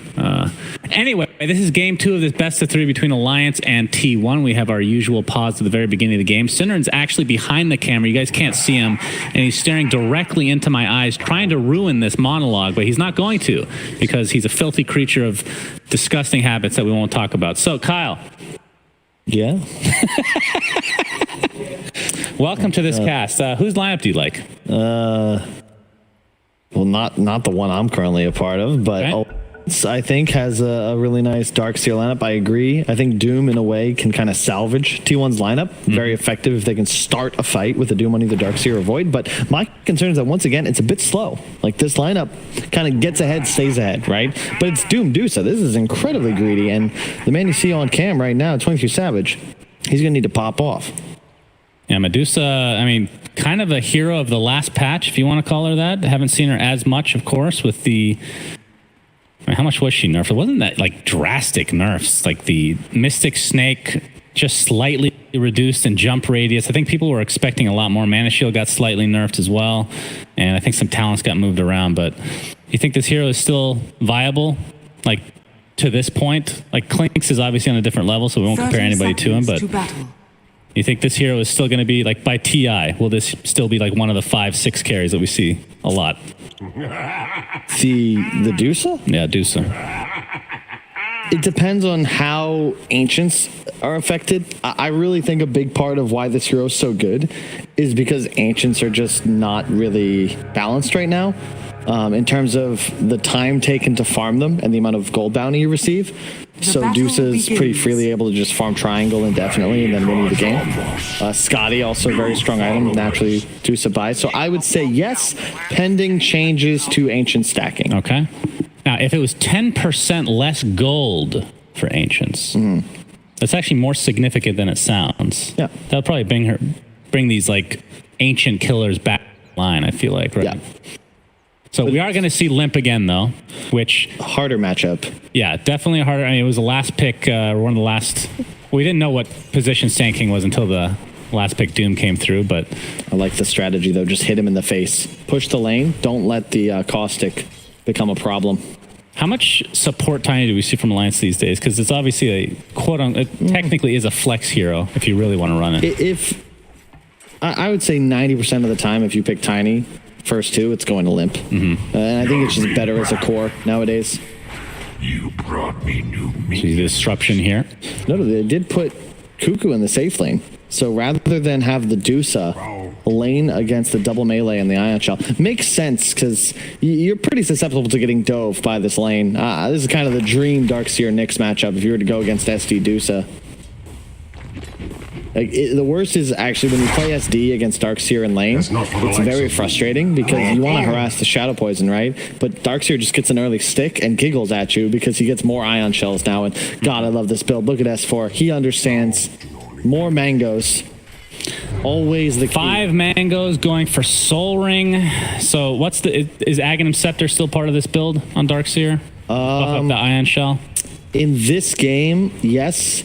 I mean, it's just that you definitely can push the waves. The double duration and the fact that you're giving this creep more HP means that one Ion Shell will push lane into enemy tower. It's a given. But when you have this many melee, I think it's also very effective. Void with Ion Shell feels a lot better. You want to have that little bit of damage boost. There's no real DPS steroid for him in this game. So Ion Shell is a nice compensation. And what are your thoughts on Void this game? They don't really have the most typical Chronosphere damage, I want to say. I mean, Ion Shell's into wall afterwards is you have the vac wall, obviously, but no damage inside the Chrono per se. Before I answer, I just want to, do you think of these questions in advance, or do you just go Kyle, what do you think? And then you're just I spying, and you pick what feels best. Yeah, that's exactly what I do. Huh. Do you think I planned this out? I'm working on my analogy.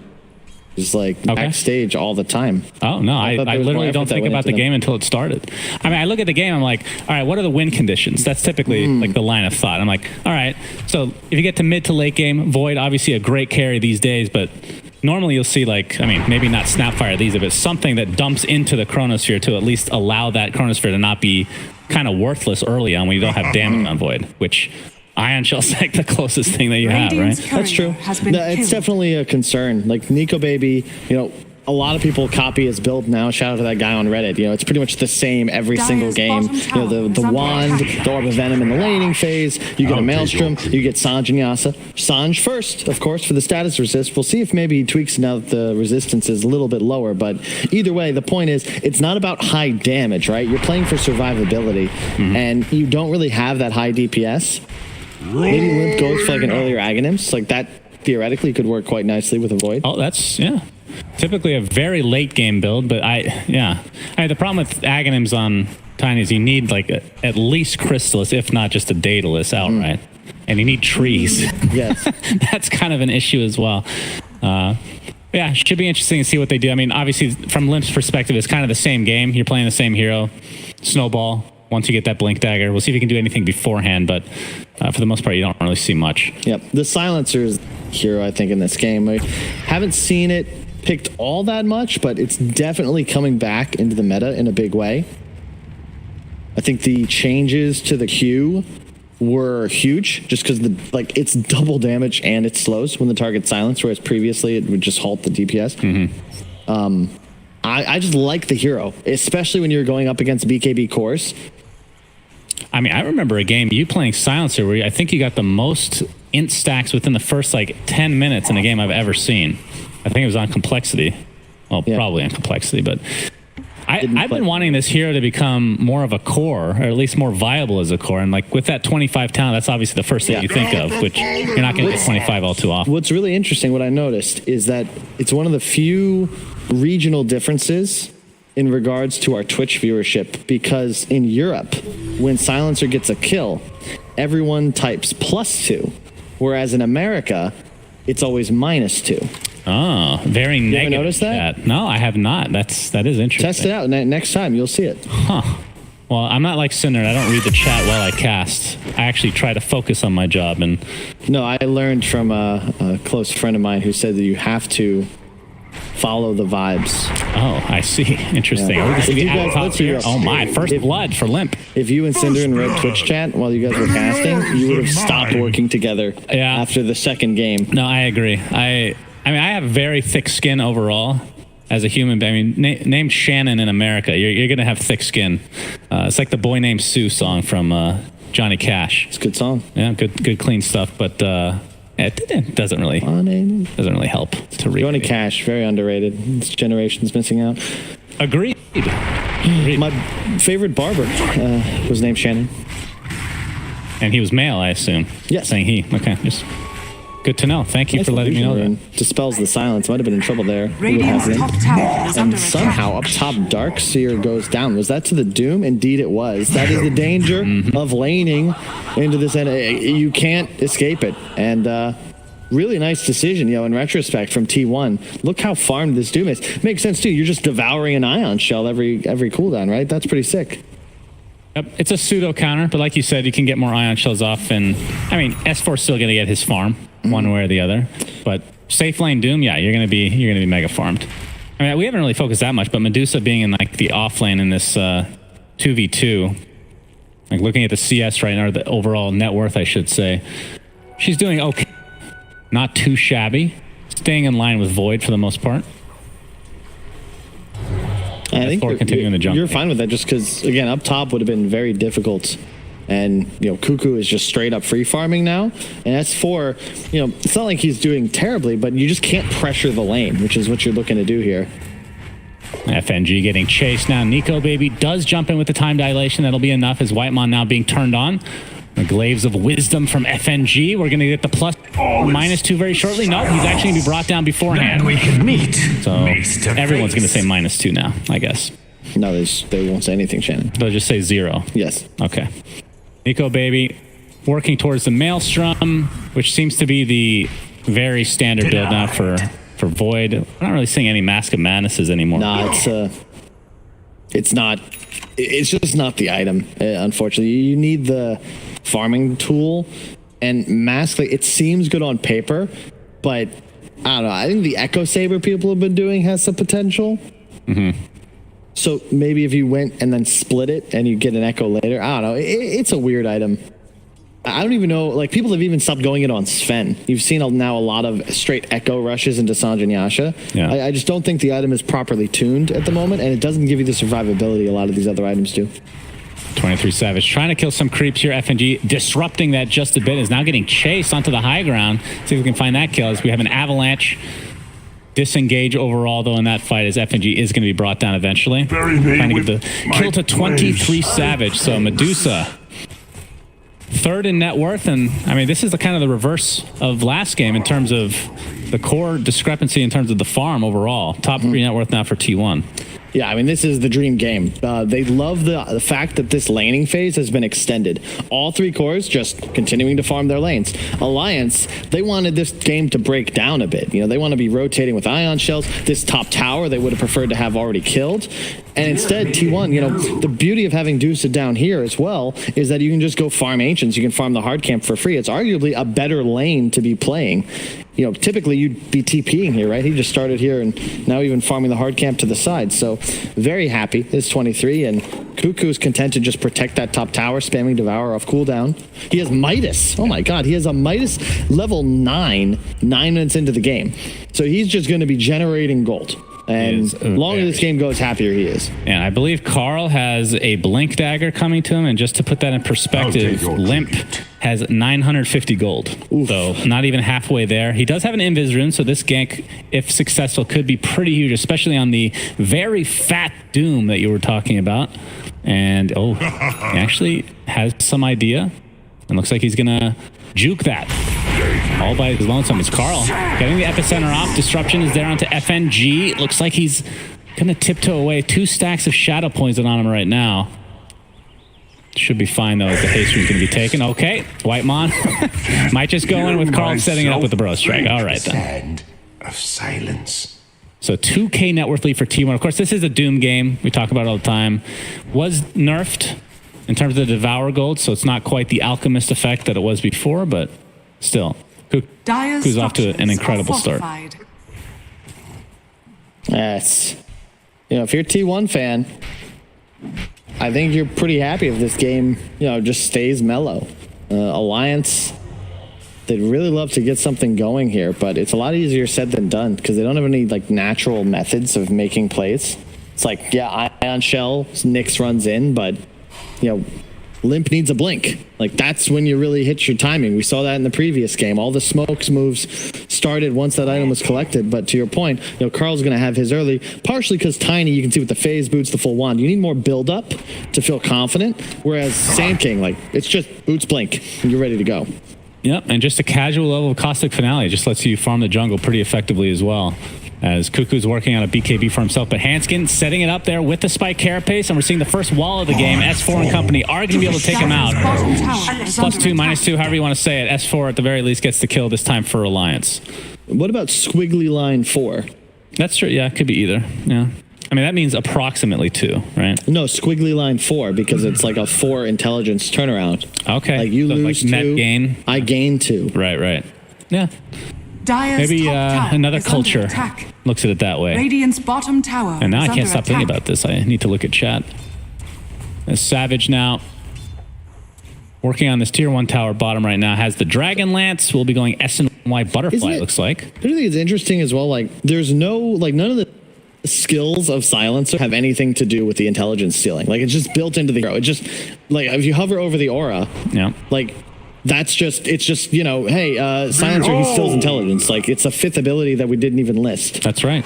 I mean, I actually don't know why they don't list it as a 5th ability. And Jay's like, look, that's like, this is not an actual skill. Like, it's level 2, but it's not an ability. What you're saying is Dota is a difficult game for new players to understand because there's no skill for that inherent skill on Silencer. Okay. I mean, I wouldn't disagree with you. Now, comparing this to last game, we have a 3-man smoke here from T1. At 13 minutes, or 13 and a half minutes is when Limp got his Blink Dagger last time around, and I believe he's having it delivered right now, so he's actually ahead of schedule, technically. FNG, Disruption with the Soul Catcher. Into the Burrow Epi, using that for a support silencer. They'll take that any day. Chronosphere onto 3. See if they have enough damage to follow this up with. Get the 1 support. Here comes Limp with that Blink Dagger. Avatos into the wall again. Nicely done from S4, but there's the hoof stomp. Oh, what a stomp. Into the Impale onto 3 heroes from Hanskin. Burrow strike to follow to his Carl getting healed by Whitemon on the run.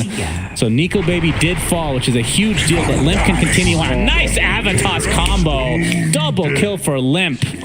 Blink Dagger couldn't have come any better timing. No, the only issue is that you lose Nico Baby, who's the one guy you really want to make sure survives. Incredible spellcasting from Alliance. Like, they're pretty far behind. Like, Sand King had a hood in that engagement. Great heals coming out from Abaddon as well, but just not quite enough. But either way, you kill Nico Baby, and if you look at the net worth, he's 6th place. The troubles right now, S4 might be dead. One more poison. Yeah. The Surf got dispelled off, but 4 seconds looks like he's actually fine, surprisingly. Like, nobody's going to scale like this Doom Deuce does, with the exception of Nico Baby, and every death, like, really hurts. Carl, the second time this game, he just all-ins with the Epi. Incredible Chronosphere. Really heads up by S4 to TP to tower instead of base, right? Because then, boom, huge vac wall. But impaled as well. Tasty delight. Did Nico? He had leap, but went for the extra attack, and Carl got a nice stun off. A little bit of a mistake there. That shows the veteran Tiny. Like, not a lot of players would actually do that. That Avatos right there. But it's definitely a little concerning. Void, not the fastest farmer. The idea is you're just always alive, always on map, getting free kills with Chrono, whereas at the moment, Cuckoo doesn't really need to do anything other than use Devour and Midas off cooldown, and he will outpace the enemy carry. And 23 Savage, he's just going to farm a lot faster. A little bit lucky for Nico Baby to get the Possessed Mask, although it was nerfed. I guess it depends on your perspective. Like, I think earlier it's better than it was, I want to say, but it does not scale at all. Zephyr getting caught off by Hanskin, so another nice pickup from Alliance. And despite all that, they're still, they were down 4K just a second ago. It's the Doom effect. Like, how much of an effect is that, you think, compared to last patch? Is it a drastic change, or is it about the same level? I mean, what is it? It's a 30 gold difference, so it's 30 GPM that you lost. But the hero's getting to like 600, 700, so I wouldn't say it's huge. End of the day, you just like to be in the position that depends on, oh wow. Carl Epi, he's been using that off cooldown essentially. Yeah, but it's it's a longer CD than the Tiny's ability to find easy pickoffs like that. But you don't really want team fights, right? You're just trying to chill. In T1, it's just vibes. Defend your towers, keep farming. They're really in no rush. Illusion. Yep, that is definitely true. I mean, they have a pretty big Medusa right now with this 5k net worth lead. Games like this, you can really see just like the complexity of Dota because under attack. it's 8-7, right?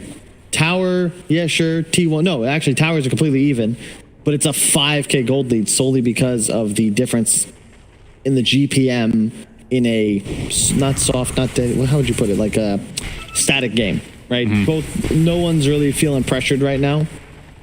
But every minute that ticks by, T1 get a lead, and now it's time to smoke. You got to get active here on Alliance and take some map control. Yeah, Limp only 100 away from finishing his Echo Saber, but they don't want to wait for it. Oh, need to find something. Aghanims is coming out for the Darkseer. That's a huge timing, but oh my, like that's a BKB on the Doom. Like, he can't die at this point. 420 faster. That's pretty good. Pretty good. Avitas. All right, that's one kill. Now the disengage for Alliance to try to reset for Limp, but you can see the purge from Cuckoo as he's pursuing right now into Limp. Burrow Strike only going to connect on one, but there's a global silence. Hanskin trying to find the kill here onto Cuckoo, or onto Carl. I should say a big vac wall. Wants to try to set up his epicenter, but he doesn't have mana right now. Photic Shield applied. Hanskin will be taken out. So it's a 1-for-1 to start this fight as you hear the Stone Gaze go off. They have Chrono. Yeah, 23 Savage just chasing FNG. Feels like half the game has been FNG trying to run away from the chorus here, but likely be a second kill for T1 in this little mini engagement. Yeah, it's really well played though by T1. Like just kind of again biding their time, not really looking to hard commit. You don't want to get wiped with a big Chronosphere, and this was a pretty big power spike for Alliance. They had the Aghanims on 4 for that fight, but not really getting anything done with it. But like, what can you do? You see the BKB on Doom, you're terrified. I also love the addition. He grabbed the Purge creep, and that dispels the Ion Shell. The Surge if necessary. Exactly. Yep. And with BKB, as long as he doesn't get chronoed before BKB, he really can't die. But they did get Philosopher's Stone for Alliance. That's true. That's going to bring them back slightly in the game for the gold. As Limp getting caught out here. Avalanche not going to connect. They don't have any sentries in the vicinity. Has DD. Now they do. But yeah, it just feels like, I mean, you're right. This game is just slowly creeping towards T1's side, and over time they're just growing their lead. Very methodical. And it's the Abaddon support, you know, popularized by Tundra, but it's so nice here because Alliance, if you think about that last game, they were fighting these pickoffs, right? That's how they were opening a lot of these fights. Well, right now, you can't go for that first target. First off, Deuce is tanky, but second, like, Abaddon's just waiting. You know, Whitemon is there. Yeah. You want to initiate, I'm going to immediately put the toss back. Yeah, that's beautiful. Stone Gaze is there, though. They get the mana burn off as well. He's going to stay alive for now, getting back into it. They're going to get the tier 1 tower. He's completely out of mana right now. Where's Nico? And that half HP as well. There's Nico Baby with the 2-man Chrono, but the save from Zephyr from afar. Now he has to focus on Abaddon. It's definitely not the target you want to go for. It's the epicenter Burrow Strike combination. Cuckoo pops that BKB. Looks like S4 got doomed and will be brought down in quick succession. So 3 dead right off the bat. And it feels like Alliance just can't do anything right now. I don't know what they do. That was about the best team fight you could hope for. Like, perfect initiation, toss back 23 Savage, force the ultimate immediately. They got the wall, so they have their own Dusa, and then a nice Chrono. But you don't have just the one. You have 2 saving supports. So the defensive disruption, okay, 23 Savage is going to live, plus DPS boost as he comes out of it. And secondly, like, everyone Alliance, they just die. There's just no damage. To your point, they're missing that Chronosphere damage. This is even with a DD on Limp, just doesn't feel relevant. Yeah, and I mean, something we didn't even talk about, the mana burn, really good in effect against Medusa, but they just don't have that extra damage that over the top, especially from afar, like a Snapfire type hero. Yeah. But again, if you don't get Abaddon and Shadow Demon in this Chrono, they're just going to save whoever you're going for anyway. So maybe having this AoE damage wouldn't have mattered anyway. It's like very difficult. It's like BKB. Like, there's no, just no threat, and well-crafted lineup from T1. It's paying dividends, and it really comes back to the decision to put the Doom in the safe lane. You get this huge laning advantage. I think the one downside of Doom, especially when it's off lane, is that you're typically going to be in this like rough position. You still want the Midas, but it feels really weird if you don't have that favorable laning phase because you end up feeding. But if it's 9 minutes in, you're the one actually playing offensive, Feels very good as Cuckoo forced to use BKB, but I don't think he might too much. He has 4,000 gold. I don't think he's going to buy a Blink. He's just going to get like a straight up Shivas. And, good luck, have fun when it comes to killing this I've seen a lot of good luck, have fun at this tournament. Tell you what, with more to come, I think. I guess that's a reference nobody will understand but you and me. What? You don't even understand. Okay, moving on. So, Limp and Handskin Dire's top tower on the high ground with S4. And the lead is just continuing to grow in T1's favor. There's the Avatos. That is an easy kill. And that is one very important save mechanic for T1. But they have two. Yeah. That's the Abaddon's really hard to kill. This is the danger for Alliance because you have one real hard catch, and that's Limp. He has to kill the Shadow Demon. So all of your fights have to start with that, but at the same time, you're not really a threat to the Dusa unless he's tossed back, and you have no method of damage to BKB at the moment. Is under attack. So Cuckoo is effectively invulnerable. S4 going Lotus next year. I mean, the game goes late enough. This Darkseer can certainly turn things around just because you're going to take the Dusa in every engagement. 8 minutes faster. Of course, we don't know it's not always the order of Medusa to get Ags this quickly. This is like 2.5 items. Yeah. Has the SNY, Dragonlance, Chrysalis, and now Ags. So the stone form for the Mystic Snake. We'll see if he goes. Looks like he does have Shard queued up as well. And I mean, the 20 talent, do you take the Mystic Snake mana gain? I wonder. 2 second Stone Gaze duration is pretty insane. You typically take the mana gain. Oh, here we go. Win rate 100%. But look at the pick rate. Probably percent. What's the very sad sample? But 100%. That's big numbers. Dire are scanning. You ever do that? I tend to, if I'm queuing and I'm thinking about what I want to play, I'll look at my trends, my win streaks, and I'll pick a hero and think I've won 7 in a row. I can't possibly lose, but you find a way. Yes. As Handskin is dropped pretty quickly here. He's the one holding the Philosopher's Stone. His hopes and dreams are on an Aghanim Scepter at some point, which last patch looked quite ridiculous, but it was nerfed a little bit. Less mana and HP percentage per second while burrowed. But they need a whole lot more than that to come back into this game. Are scanning. I mean, Limp, last time around, I think he went BKB, right? Into AC, I think? Or did he not go so. I think BKB? he's went AC. All right, but they were also kind of owning that game, so it was a little bit different. But for Nico, baby, looks like Scotty's next on the menu for him. And yeah, we were talking about this, me and Cinder, and where a hero like this, you kind of want, like against Doom, you kind of have to go Lincolns, but it doesn't feel great, especially when BKB could be very good as well against other heroes. Yep.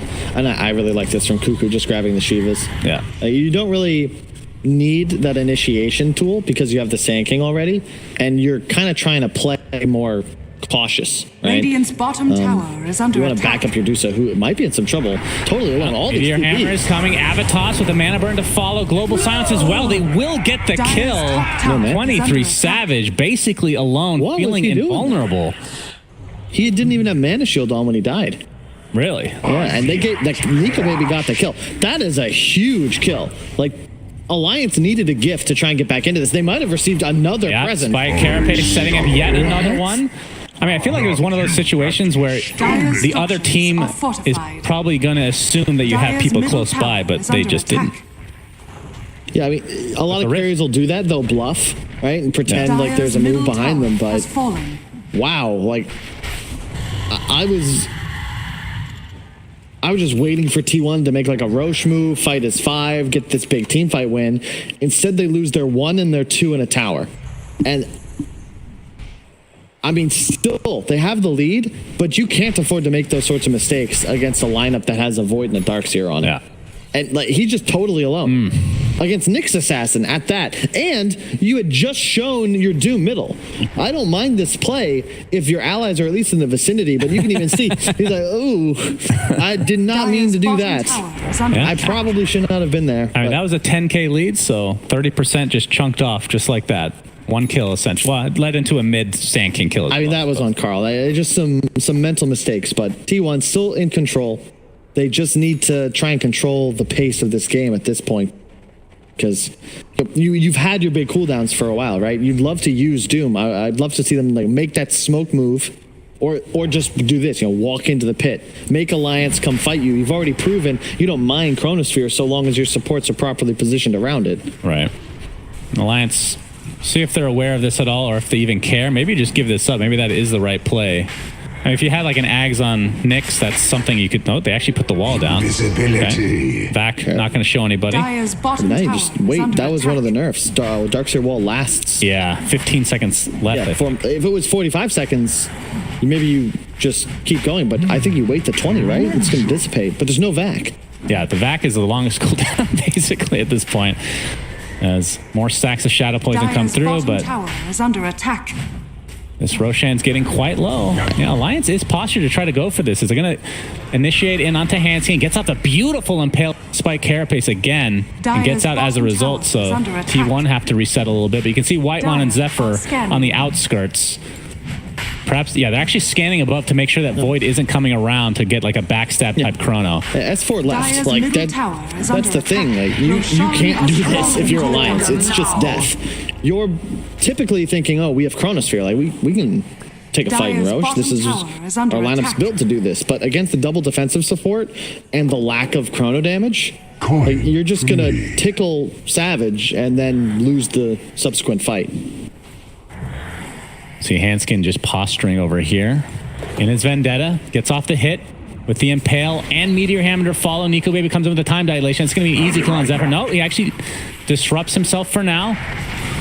He actually hits the illusion first. Nico Baby does get the kill in the end, though, and Time Walks to safety. But here comes the epicenter Burrow Strike combination. Nico Baby's in a lot of trouble. Time Walk gets all of his HP back, and away he goes. Yule Scepter, though. Burrow Strike up in 3 seconds. A little okay. Chronosphere onto 2, but he's completely surrounded. Vacuum trying to get him into the Chronosphere, but didn't actually work here. It's now the epicenter with the Avalanche coming through from Limp, though, and the BKB activated, trying to toss everybody aside. They do get the Sand King kill, which is pretty big, but now it looks like Alliance needs to disengage. Nico Baby, oh, the hoof stomp, not quite in range. And they get away with murder here. Yeah, unfortunate for S4. He got Stone Gazed on the first vac and then actually missed it on the second, but they see Savage is TP'd. Okay, but they're going to show it. All right, it's a 5K. They've cut the lead in half in the last couple minutes now. Yeah, this is heads up by Nico. He has to chrono here because the shield of the time dilation had just come through, so he's going to get stunned.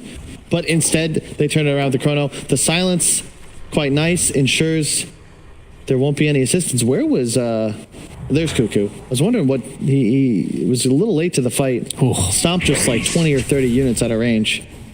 I mean, the particles on that stomp look bigger than what it actually is, it feels like sometimes. But Doom's still top net worth right now. Void is the hero you have to be careful of, though. Nico Baby Radiant's bottom tower has is his under Scotty, attack. and now Lincoln's already underway with the ultimate orb in tow. As we're going to see another initiation here from Hanskin with the Avatars. They're layering things so beautifully. Cuckoo pops the BKB. Looks like he'll get away, and that I think that should be the lowest BKB charge now. Radiant's 6 bottom seconds. tower is under attack. So not a whole lot lost here. Radiant's bottom tower Yeah, has the one fallen. danger, though, Doom, much like an alchemist, is supposed to be top net worth. And that 10K lead at like 20-something minutes is a lot more formidable than Dire's top 5, tower 6K is under at attack. almost 30 because it's Radiant's not as big of a bottom gap. tower You is can see under the attack. XP is actually now in Alliance's favor. And Void's biggest issue is the farming speed, right? Well, Nico's had enough time to catch up all of a Radiant's sudden. middle tower is under attack. And this Aegis is going to be big. T1 would really like to get some sort of objective pressure. You don't want to fight into Aegis if you're Alliance. And I also like that you have now the Shard on 23 Savage, so playing the really Dire's top defensive tower build is with under both the attack. Snake, or rather the Aghanims and the Snake talent. Yeah. And Now, evasion at level 10. That does set up an easy Spike Carapace, though, doesn't it? The Mystic Snake comes out with a Mana Burn or something like that, and you can just get the Spike Carapace. I mean, maybe that's not the biggest issue for Medusa, I but think it's a little... is that how it works? It's an aggressive theory craft, but yeah, okay. That could work. I mean, I've seen it, all right? Epicenter, there's a Spike There it was Carapace, but on the Snake. All right, whatever. Limp gets the Avatos Cuckoo, pops the BKB, gets some onto 2 Nico Baby with a little baby time lock. He really needs that shard. I feel like the quality of life of a Void just goes through the roof when you get that extra 400 cast range on time lock. Yeah. I don't know how I feel about the Lincolns. You know, a good Doom is going to have a tool to proc it, and you know, if you have BKB, it makes a little more sense to have like the Lincolns on top, because in your scenario, okay, if I BKB early, like you cannot stop me from getting this off. Like Doom would not. There's no way to proc my Lincolns through this immunity, but you just don't have that here. And I expect Cuckoo, you know, he has a couple options. He can keep playing with the War Stomp and initiate with that, or just go back for like a Purge Creep and then just click clack, Doom the target. And if you Doom Void, like that's pretty much the fight for Alliance. But yeah, you know, still either way, 15-14 lead back to 10K for T1, but Aegis is fading soon. Top tower Like to be a bit more conservative. Hanskin. There's a sentry in the vicinity, but I'm not sure if they had any actual vision. Yeah, the Aegis is about to run out, and Alliance definitely knows that. They can start this fight onto Savage, and perhaps it'll go well for them, but it looks like they're reconsidering their options here. 10K net worth lead for T1, and that means second Roche won't be for another few minutes. Dire are scanning. Carl, was that an Aghanim Scepter he's going for? Yeah, only 1,000 away from finishing that. So Burrow Strike will have ridiculous range, along with the Caustic Finale applied to heroes. When that first got introduced into the game, we saw that all the time, and I feel like it just dropped off cliff for some reason. I feel like it's really... I mean, there's just too much in Dota nowadays, especially after a new patch. Too many good things to buy. Yeah. And everybody disagrees, right? I just got flamed by Crit because apparently he doesn't think Clinks is good, even though it hasn't lost in the tournament. Oh, you have the global silence to try to counteract this initiation from Cuckoo, who now has to pop his BKB. S4 with the Lotus Orb. The Doom, okay, he saw that. He used it anyway. Just wants to get S4 out of the way, it looks like. Just going to walk away, at least for now. Nico Baby in the midst of things. Nice mana burn on 23 Savage. Has basically no mana to work with. Pops that ult. Now the time walk away to safety. Huge from Carl. And looks like they did end up finding S4 in the end, and Limp all by himself here. His BKB already down. He's just going to get chased as Cuckoo's Doom on himself finally wears off. And 2 really high-value kills in a very, very awkward fight for both teams. Yeah, I'm shocked that Nico Baby didn't chrono, even just to maybe save his Dark here. And then Limp, of course, he goes deep. He has to kill EST. It's been discussed, but just gets purged, doesn't finish it off. And S4 was chased down, had like half a second on Doom when he flipped a car. It was big because otherwise he's going to Ion Shell. Top tower is under attack. Maybe look to turn it around with the Vac Wall. They save Chrono, so you got to assume that once these 2 cores on Alliance spawn, they'll want to immediately look to take a fight. Right. And Lincoln's was up for that fight, and Radiant's sure they saw that. Has fallen.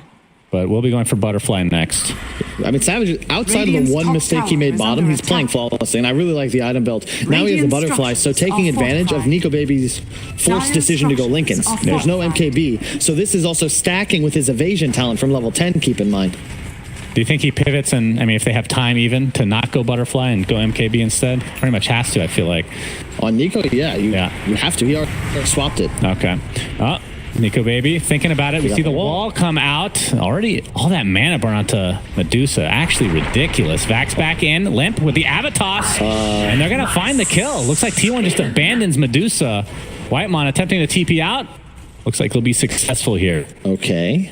I mean, is Roche going to be up soon? This could be a pretty good timing for... If they get the fast spawn, yeah. They are. 13 more seconds. So 80 seconds of no Medusa sets up a potential second Roche for Alliance. Yeah. We'll find out in about 6 seconds what the exact clock is. And then Nico Baby can finally initiate. Yes. With a freaking shard. Will they get lucky? Oh my God, the instant spawn. All right. Oh, Gaben.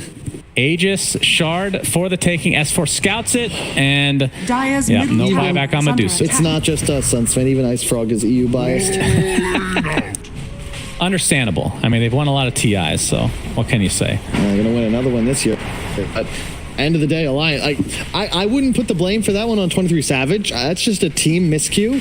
Like, you know there's no Doom. If you don't want this fight, you've got to get Savage out of there. But, you know, Alliance did a really good job not committing, right? Nico isn't putting himself in a position where he's chronoing early. And Nyx plus Darkseer, like, that's enough to kill Medusa, especially if you get that nice wall off. And as you said, Aegis, they do put the Shard onto their Void, finishes the Mjolnir. Yeah, actually, what do you think about that? Finishing the Mjolnir instead of trying to go for the MKB to counteract the butterfly? Well, it increases the tower is under attack. percent chance of a proc, and the procs don't miss. So Oh, the time lock doesn't miss when it connects? no, the lightning proc. Oh, lightning proc, right. So you're also taking a lot of like random damage sources. You can make an Radiant's argument. bottom tower is under Nico, baby, attack. feeling very safe now. Aegis, Lincoln's with that Shard in tow. Actually gets, okay, Cuckoo is going to use a Doom just for that first Aegis. Definitely a good choice. If the vac wall comes out, Nico, baby, finally falls. 23 Savage is actually pretty low. The mana burn and wall combination are actually just wrecking him right now, despite all these items. Avatos finishes off Abaddon. No more Aegis, though. That's the power of Vegas, though, because you got the Doom. Like, you need to have the Roche. There is a against the second Doom, though. Right? He does have Refresher now. Did they see it on him? It was in his inventory. I don't know if they clicked on Dire's him. middle It tower was definitely is in under there. attack. Okay. Well, I didn't notice, so it's possible Alliance didn't either. Fair enough, fair enough. Now we see the AC onto Limp. Starting to hit some big power spikes for Alliance, and you can see that Nico Baby is top of the charts. Or he was just a second ago. Basically even with Medusa, but it feels like they do have good solutions for Medusa. The mana burn's pretty insane. Can you... What? How do you pronounce... Ascetics Cap? Ascetics Cap, yeah. Who's holding that one? I'm not sure. Medusa? No, Alliance Dire's had middle picked it up. tower is under attack. Yeah, it's a good item. Dire's bottom tower has fallen. As we can see, the talents for Mr. Nico Baby. 20% backtrack is definitely a more common pickup, and I can't blame him. But actually, went did he go? Actually, I like that. You I know do what? too. Because you've got to be thinking about the Dire's Shadow bottom Demon tower is and under the attack. Abaddon. So this is a way to ensure that you're going to be able to Dire's really structures isolate the are Medusa. fortified. Because Savage is dying, but it's necessary for him to actually zone out those supports. And there's the Witchbane. That's pretty Dire's sick. bottom tower is under Probably attack. good luck, FNG. Poor man. Radiant's top Yeah, tower that's is under pretty attack. good. Pretty Dire's bottom good. tower AoE has Dispel. fallen. I mean, even on the with silence. backtrack, a lot of times, like if you're going against a Lina or like somebody with burst damage, it makes a lot of sense. I mean, obviously it's good in general because it just gives you more EHP. But in a game like this, you're right. Chronosphere Dire's does make a bottom lot more tower sense. is under attack. Radiant's And top tower is under in attack. one Chronosphere, he needs more items. What does he have coming to him? Well, see, Something's gotta Alliance, be- so Alliance did something that you need to do against Doom. It's useless for just Void to get the Lincolns, but they have one on S4 now as well, so they're going to be stacking. Makes it a lot easier for Nico Baby and much harder for Cuckoo to play this game. So he's going to have to resort to going for somebody else, essentially. His Handskin, Impale. Not able to get the Meteor Hammer to go off onto Carl, though. So soon they're going to have Blink. I'm trying to see, is there any big item coming up for T1? Like they have the Refresher now. Off cooldown once again, and the Timeless Relic onto Cuckoo. So he is about as farmed as he could possibly get. He is out of item slots. Look at this stalemate here. Cuckoo jumps in. Spike, Carapace, Avalanche toss, though. Epicenter to follow from Carl. A huge Chronosphere onto 3. Gonna take out Carl right off the bat. Going for Abaddon next. Procs that ult and then focuses on somebody else. Jumps to the other side. Nico Baby continuing to kill the supports. And now the focus is on Abaddon. Look at this. 4 dead for T1, including the Medusa Alliance. They have come back with a Dire's vengeance middle here tower is and have under even attack. up the game in terms of net worth, but like we Dire's said, with middle Doom in the game, tower that's a has lead, fallen. and now they can go for buildings, force some buybacks. I can't believe that fight. What a carapace from Hanskin. Crazy. Like just straight up wins them the fight. That Chronosphere was Dire's enormous. middle Killed tower 3. has fallen. And they buy back on both Abaddon. Okay, Medusa and Sand King with that. Again? Might want it back here, but we'll see if they want to fight Vacuum. Cuckoo pops that BKB. They're going to try to focus with that Doom applied to Nico, baby. That is going to be the death of him. He does have buyback, but we'll see if he uses it. Limp now, tossing one back, trying to get out, but it looks like he will likely die. But it did cost 3 very valuable buybacks on T1. Yeah, but that's huge. They got what they needed out of that. Unfortunately, there won't be a Roche for some time, but they may look to just walk down mid. Respawn timers aren't quite long enough for them to go for a throne. Ooh. That's going to dispel the surge. So S4 into the Roche hit. Spider legs still in the game. Not as good as before, but can still walk through terrain. And S4 takes the tumble. Nyx flies back into the game. Okay, this is just for defense. Does he have Ags? Oh, he does. So just setting up Lurker form. Brood War status right here. Not a terrible death, to be honest, from S4, because it did drag heroes away from mid, so they're going to need to take a little time. Savage is, with no buyback, he's not confident in going up high ground. One toss back, he dies. Like, that's pretty much just game over for him. All right, this is like one fight away from, it could be Rax for sure if they don't put more buybacks in here. All right, the wall is already placed. Great wall. Trying to take out that pesky Medusa illusion. Yep, they just leave. Right decision. This is actually pretty big for T1. The wall illusion is one of the primary sources of damage for Alliance. Yeah, for sure. Handskin. Seeing that spike carapace. Goes into burrow form. And 23 Savage is going to take a decent amount of damage, but you had to expect that this Rax will fall. He's actually going to back up mana burn. Mike. Yeah. I can't get over how ridiculous that is against Medusa. As we're going to see an impact move. Oh, yeah, this spike carapace. Look at this timing. Oh, instant. Yep, that is a mistake on Cuckoo, though, to be fair. You have to preemptively BKB. Like, it's true. Especially if you're going to pre-Shivas. That's going to happen. Against the Nyx Assassin, yeah. Yeah, but it's just really nice timing. Like, the wall illusion is just working the damage. Nico Baby avoided the entire Deuce of Stone Gaze by just turning his back as he killed his other allies. Death and gold are and Cuckoo now has the extra Infernal Blade damage along with Ag Shard, which has that level death mechanic that we all know and love. But at the very least, you don't have to think about it. Once they hit 25 and above, you're just getting the extra proc there. So 5-man smoke now for T1. And this could be the end of the game for either team. This next fight determines it, I believe. 7K network lead for T1. Doesn't really matter that much now. But Nico Baby is getting initiated on. He gets doomed. That could be it. Lotus Orb applied. The Burrow Strike going to bring him back into the fray. He does have buyback. Will use it immediately. We'll see if Alliance can get anything out of this. Limp pops the BKB. Whitemon kind of stuck on the outskirts here. Not sure if they can find him, though. His blink is up in 1 second. He has toss available. Doesn't want to focus on the Abaddon, though. All right. Oh, back wall onto 23 Savage. You can't really go to the high ground now. There comes Limp. BKB pop from 23 Savage. Global silence to follow, though. No buyback. No Stone Gaze right now. Where is Nico Baby? He has his Chronosphere available. See if he can take anybody out. Mana burn again. Burrow Strike to follow from Carl. Not able to find it, but there's a Nico Baby. Big Chronosphere onto 3. Make it 5 as Doom walks into it. Shadow's going to be the first to die, but Nico Baby taking so much damage. That's it. Triple kill for Cuckoo. And T1, that might be it for this game. No buyback. That is a dieback onto Nico Baby.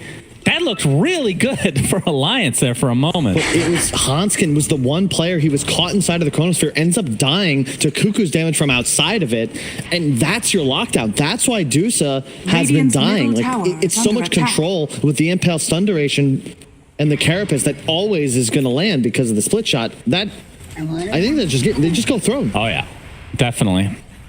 Wow. Yeah, just going to take out the tier 3 and then go for the throne in all likelihood. Okay, paving away for the creeps. As we have smokes on both respective teams. 18K net worth lead now for T1. Radiant's middle barracks has fallen. And without Nico Baby, I just don't see the damage. And like you said, Nyx, the 2 in combination with that wall. Cuckoo Redemption, though, like Void is over level 25. So with the talent, with the shard, Infernal Blade is a 1.8 second stun plus a ton of bonus damage. So he legit just Infernal Bladed into the stomp. And that plus Deuce of damage was more than enough to kill Nico. Like, I just don't think you're expecting that. Like, the Doom isn't the threat. It's the 3 seconds of stun. Oh my huge back wall with the Avatos, but the BKB's activated galore, along with Whitemon's borrowed time. I believe 23 Savage has a Deso on the way as well.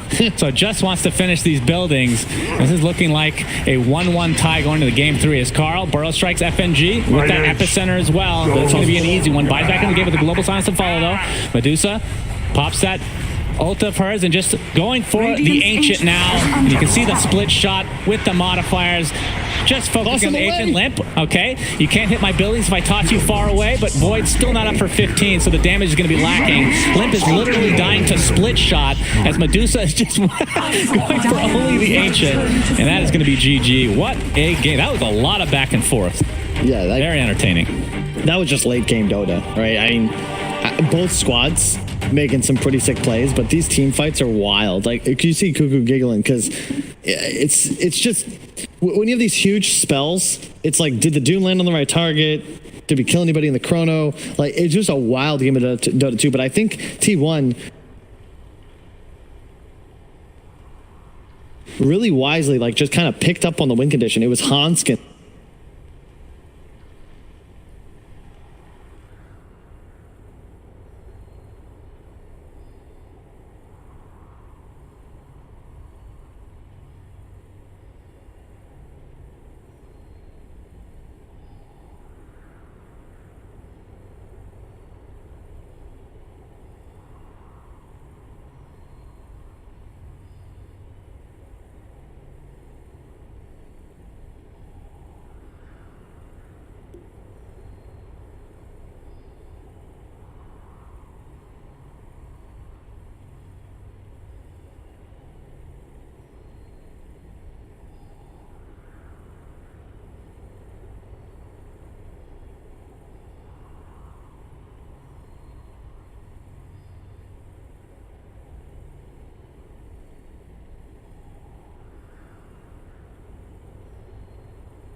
Alliances turn to ban.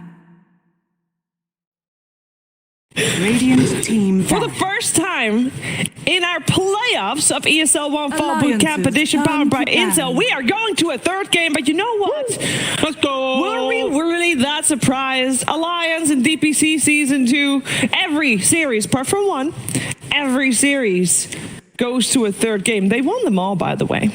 So that's a good sign for them. But 10 we are seconds going to remaining. also refer again to the shuffleboard that has predicted T1. So 5 I would say they're on seconds even remaining. footing. Let's see how it's going to go down, though. We have the draft in front of us. Radiant team And back. we have got first pick going the way of Alliance. And Dire Alliance as well. Very cool. Oh, So look at these. that means T1 switched it up. Alliances turn That to means pick. T1 switched it up.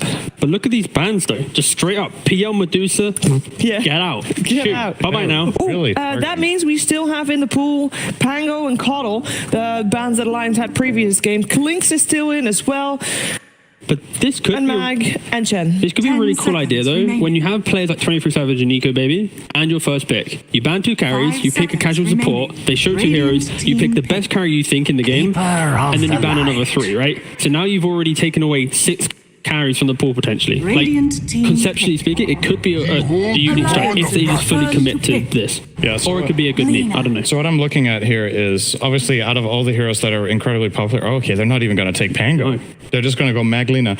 So I was thinking, okay, let's say the hero pools that are really interesting here are Coddle, Pango, and Klinks. He was first place banned Yeah. last game. If you're 10 second pick team, you can seconds get any 2. And any 2 combinations of those 3 heroes is good. 5 Coddle plus seconds anything is remaining. good. Pango plus anything is good. Klinks plus any of the other 2 is good. So they could have technically, if they wanted, they could have gone Pango Klinks here and just been like, you know what, try to counterpick our Klinks with a Pango next to it. But they stick to their guns. They get what they like. Alliances They love playing the turn Magnus. to ban. Yeah, and I love the fact they just go Spam, Maglina spam. because, like, the way that I described this, maybe like new style of drafting potentially, they do go for a Sven going down that route. It's like you just pick the Mag, right? It's the casual hero. You can obviously put it into offlane, mid, whatever. But if it is not your carry, you then aren't too pressed about what carry you're picking because it's going to be able to 10 keep up the farm. It's going to be able to remaining. still maintain. So I don't mind it for that theory. Okay, I'm a little bit worried 5 here that Alliance are seconds remaining. oversimplifying things or Radiant team ban. Maybe. not necessarily oversimplifying, Alliances but turn to ban. narrowing themselves down a little bit. So they ban 2 carries and they pick another carry and now they're going to ban more carries. Maybe. I'm not sure if they're imagining that they can just ban out enough of the pool that there's nothing for 23 Savage to play. He already plays Magnus. Yes. So Exactly, he already has yeah. his potential carry. And I don't think this carry matchup is bad, Meg against Sven. You have a guaranteed BKB 10 lockdown. seconds You're naturally remaining. tanky hero. You set up for a lot of burst and you can run this Lina mid. Like Lina 5 mid seconds with a remaining. Daedalus can kill a Sven in RP. Radiant So team you don't back. necessarily have these damage problems. The key thing is just kite, right? Not And you just need to be able to cut out Sven. Like we've seen it so many times where first phase Sven, you play into 2 or 3 forms of like disengage and then he blinks in and it's awkward. Like Alliance play a game of Sven where they're in the lead and then you just saw Nico Alliances blinking into turn tier to 3s like ban. with no disregard to his team. So right. there is kind of that bait and switch that T1 might look towards. The reason I find myself questioning this is that, or I'm almost questioning Radiant myself rather, team because I think back. Alliance's opener theoretically in this patch is really strong. Like they have Coddle, which I think is perhaps the single best hero right now.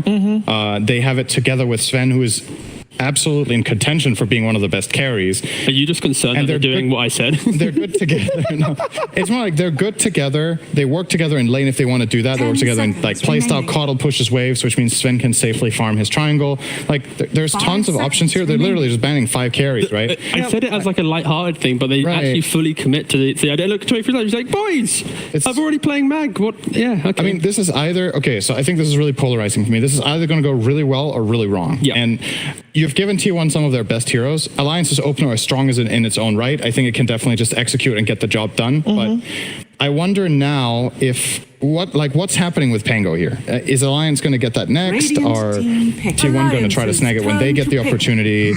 Yeah, the key thing here is because Alliance's first pick during this style of draft, it's very much like you're only caring about the 1-for-1 matchup. Lich. We've been flaming Lich. Dang. But again, we've been flaming Lich a little bit, but I believe it was Empire who played it. There were still moments where the value of that 10 shield coming in, seconds remaining. it did prolong fights. The overall big picture of Lich wasn't great, but like that physical, seconds the single remaining. spell is very good against these heroes. But Sven still has Dispel within his shard, right? So you can just remove that into the later portion of the game. Once he Except picks if it it's up. on a BKB hero, right? Sure, that's So, I don't know. I think theoretically this is an interesting solution, right? They've banned Wyvern themselves. They might have taken that over Lich if it was available, because honestly, Cold Embrace is just a better Frost Shield in most situations, right? Like depending, if you're chasing and you want the slow, then the Frost Shield is better, but 100% mitigation is usually better than whatever it is, 60. So I think they're doing this. They want a support that is protective. I honestly think a Batten could have possibly been a better option than the Lich. Maybe they are looking for some lane pressure out of this in particular. But yeah, it's all right. The logic is sound with the Frost Shield. But what happens sometimes against Sven is that the burst is so fast, if he has a dagger, that you don't even get to mitigate before the target's dead. So you've got to be a little bit careful, and you've got to be fast on your fingers and be well positioned to make it work, where I feel like Wyvern is a bit more forgiving. If you get the Cold Embrace off even on like 15% on your carry, it might change the whole fight. If you get Frost Shield off, they still die. Like Sven's just going to hit them one more time and they're dead, right? And you also get the curse benefit. But like Alliance now, it's like this.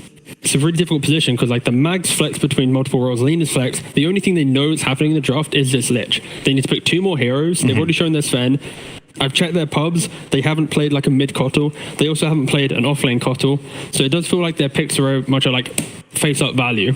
Isn't Pango awesome? Like, what's going on here? And I agree. Doesn't he just look incredible for Alliance? Like, am I missing something here? I don't think the hero is really good against Lich. It's really good against Lina. And it's very good against Mag. You get RP'd, but that's like really specific conditions to look perfectly. And even if he does, he's RPing a magic immune target just to stop them, right? And FNG has played Pango this patch already, this tournament. I don't know. Alliance Did they agree in the lobby? Did they say... Let's just ignore Pango. Gentleman's agreement, no Pango. No Helm of the Overlord after game 1. It's like, yep, thank you. Thank you. I don't know. But Alliance is a team that they like to eat through their reserve time. And also, I believe... Is the game not paused because the reserve time's not ticking down? Our timer is not ticking down, so I would imagine there's a pause, but I can check that for you. Yeah, we could do it together if you like. The draft is paused. Ooh. We do see a lot of movement behind FNG. This is a rare occurrence in competitive games. It is. There is not often pauses. Wait, so what reason is there? The reason that could be there is that the person that is the drafter if the drafting PC crashes, that's the only reason. If any of the other players has issues, S4 and Cuckoo are the 2 drafters or 2 people listed as the drafters. The PC crash just got confirmed is correct. So the drafter of Alliance cannot click. Correct. That's unfortunate. But this is definitely a time that both teams can make use of this time, right? It's a timeout that both teams. I don't know if you would argue if they benefit equally from it, but like both teams, obviously, it's not just a flat out one team hard advantage. Yeah. And I think both teams have plenty of time, so it's not like it's like a 5 second exactly. This is perfectly fine. Things happen. Again, the key thing Alliance needs to be discussing right now during this bonus time is what are the 2 heroes that they want to pick. We've mentioned Pango already, but they need heroes to join that disruptive team fight. Like Snapfire. You love that Snapfire, don't you? Yeah, I do. Well, there it is. Oh, so you saw it get picked. Oh, yeah. Okay. Okay. I was still at the PC. Sorry, I thought you guys saw it too. No, Snapfire there's a delay.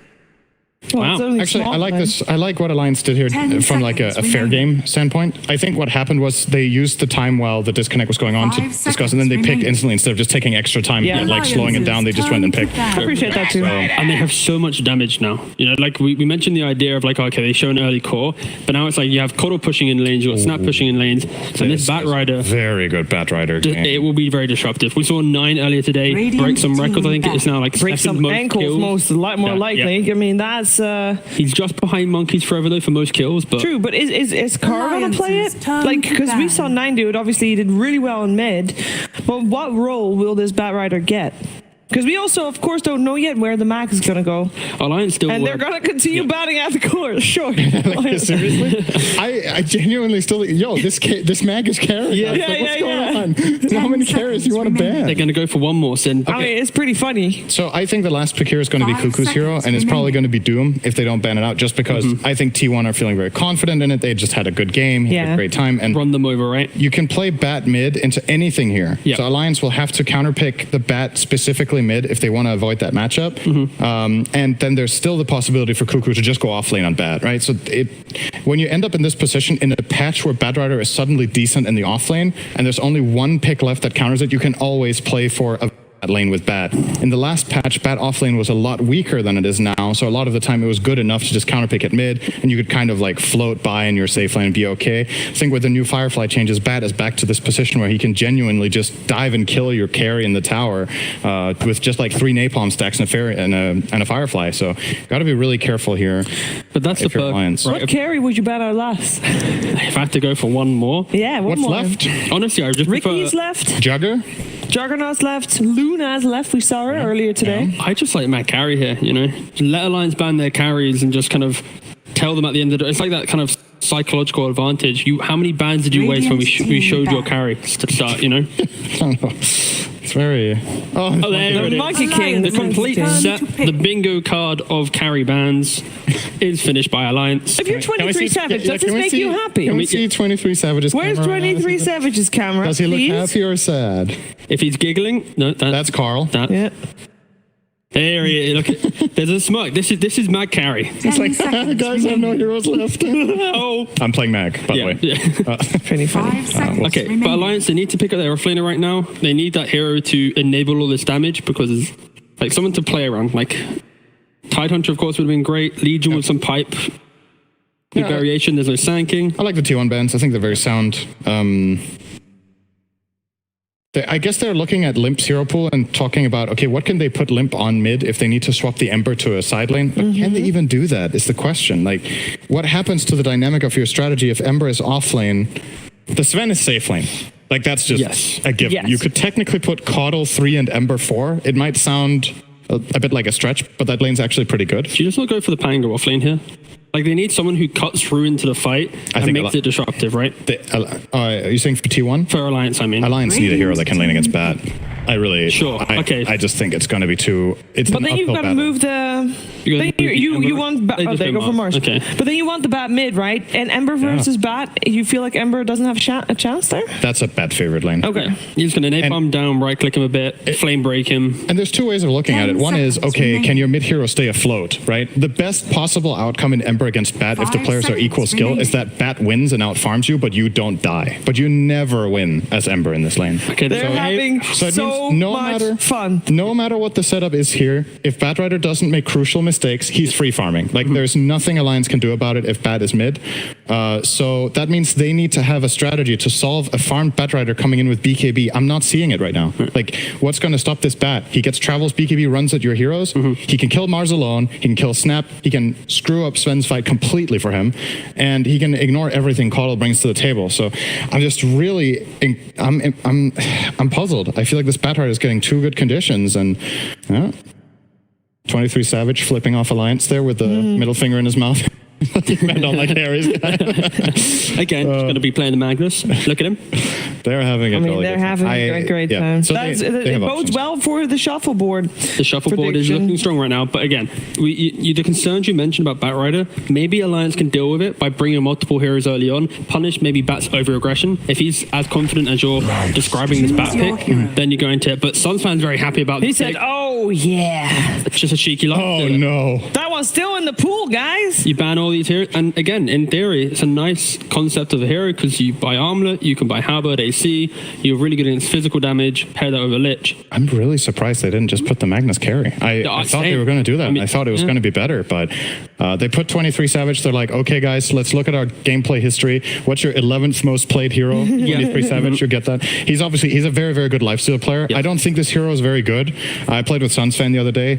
It was not inspiring. I He actually played beat lifesteal. You Sunsfan. played against Sunsfan we were in that against- game. yeah, We were yeah. very uninspired. We were like, lifesteal is just not good. Yep. It could have been the player. Maybe the hero is very good. No. But usually I have a lot of Yeah. faith in Sunsfan's He can walk abilities. out of arena. Yeah, That's really nice. Like, we've been kind of like skirting around actually suggesting carry heroes because we kind of forgot they existed after so many Alliance bans. Thought Mag was just going to be carry. Exactly, So- but this lifesteal on paper is very good. You can 1v1 the Yep. Sven, you can play into Mars really well, and I think the main concern, like Sin's mentioned, is this Bat Rider. When he gets BKB, it's the same effectiveness of like a Doom rushing BKB. You just walk through the fight, and Alliance can't really take it. So Alliance, they need to take the key fights, they need to choose when they play the game.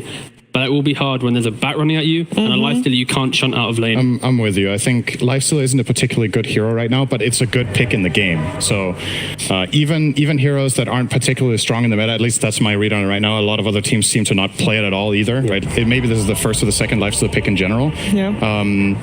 If they don't really favor the hero, it can still, a hero that isn't very good can still be great in the right matchup. So you're very tall when you stand on your toes. Yeah, you got it. I thought T tried to do it too, so I'm like, Hi parents, can we go watch the game now, please? We can watch the game now, please. go out for ice cream. Let's head over Thanks, to our Father. commentary team. It is Sunspan and Cow. Thank you very much.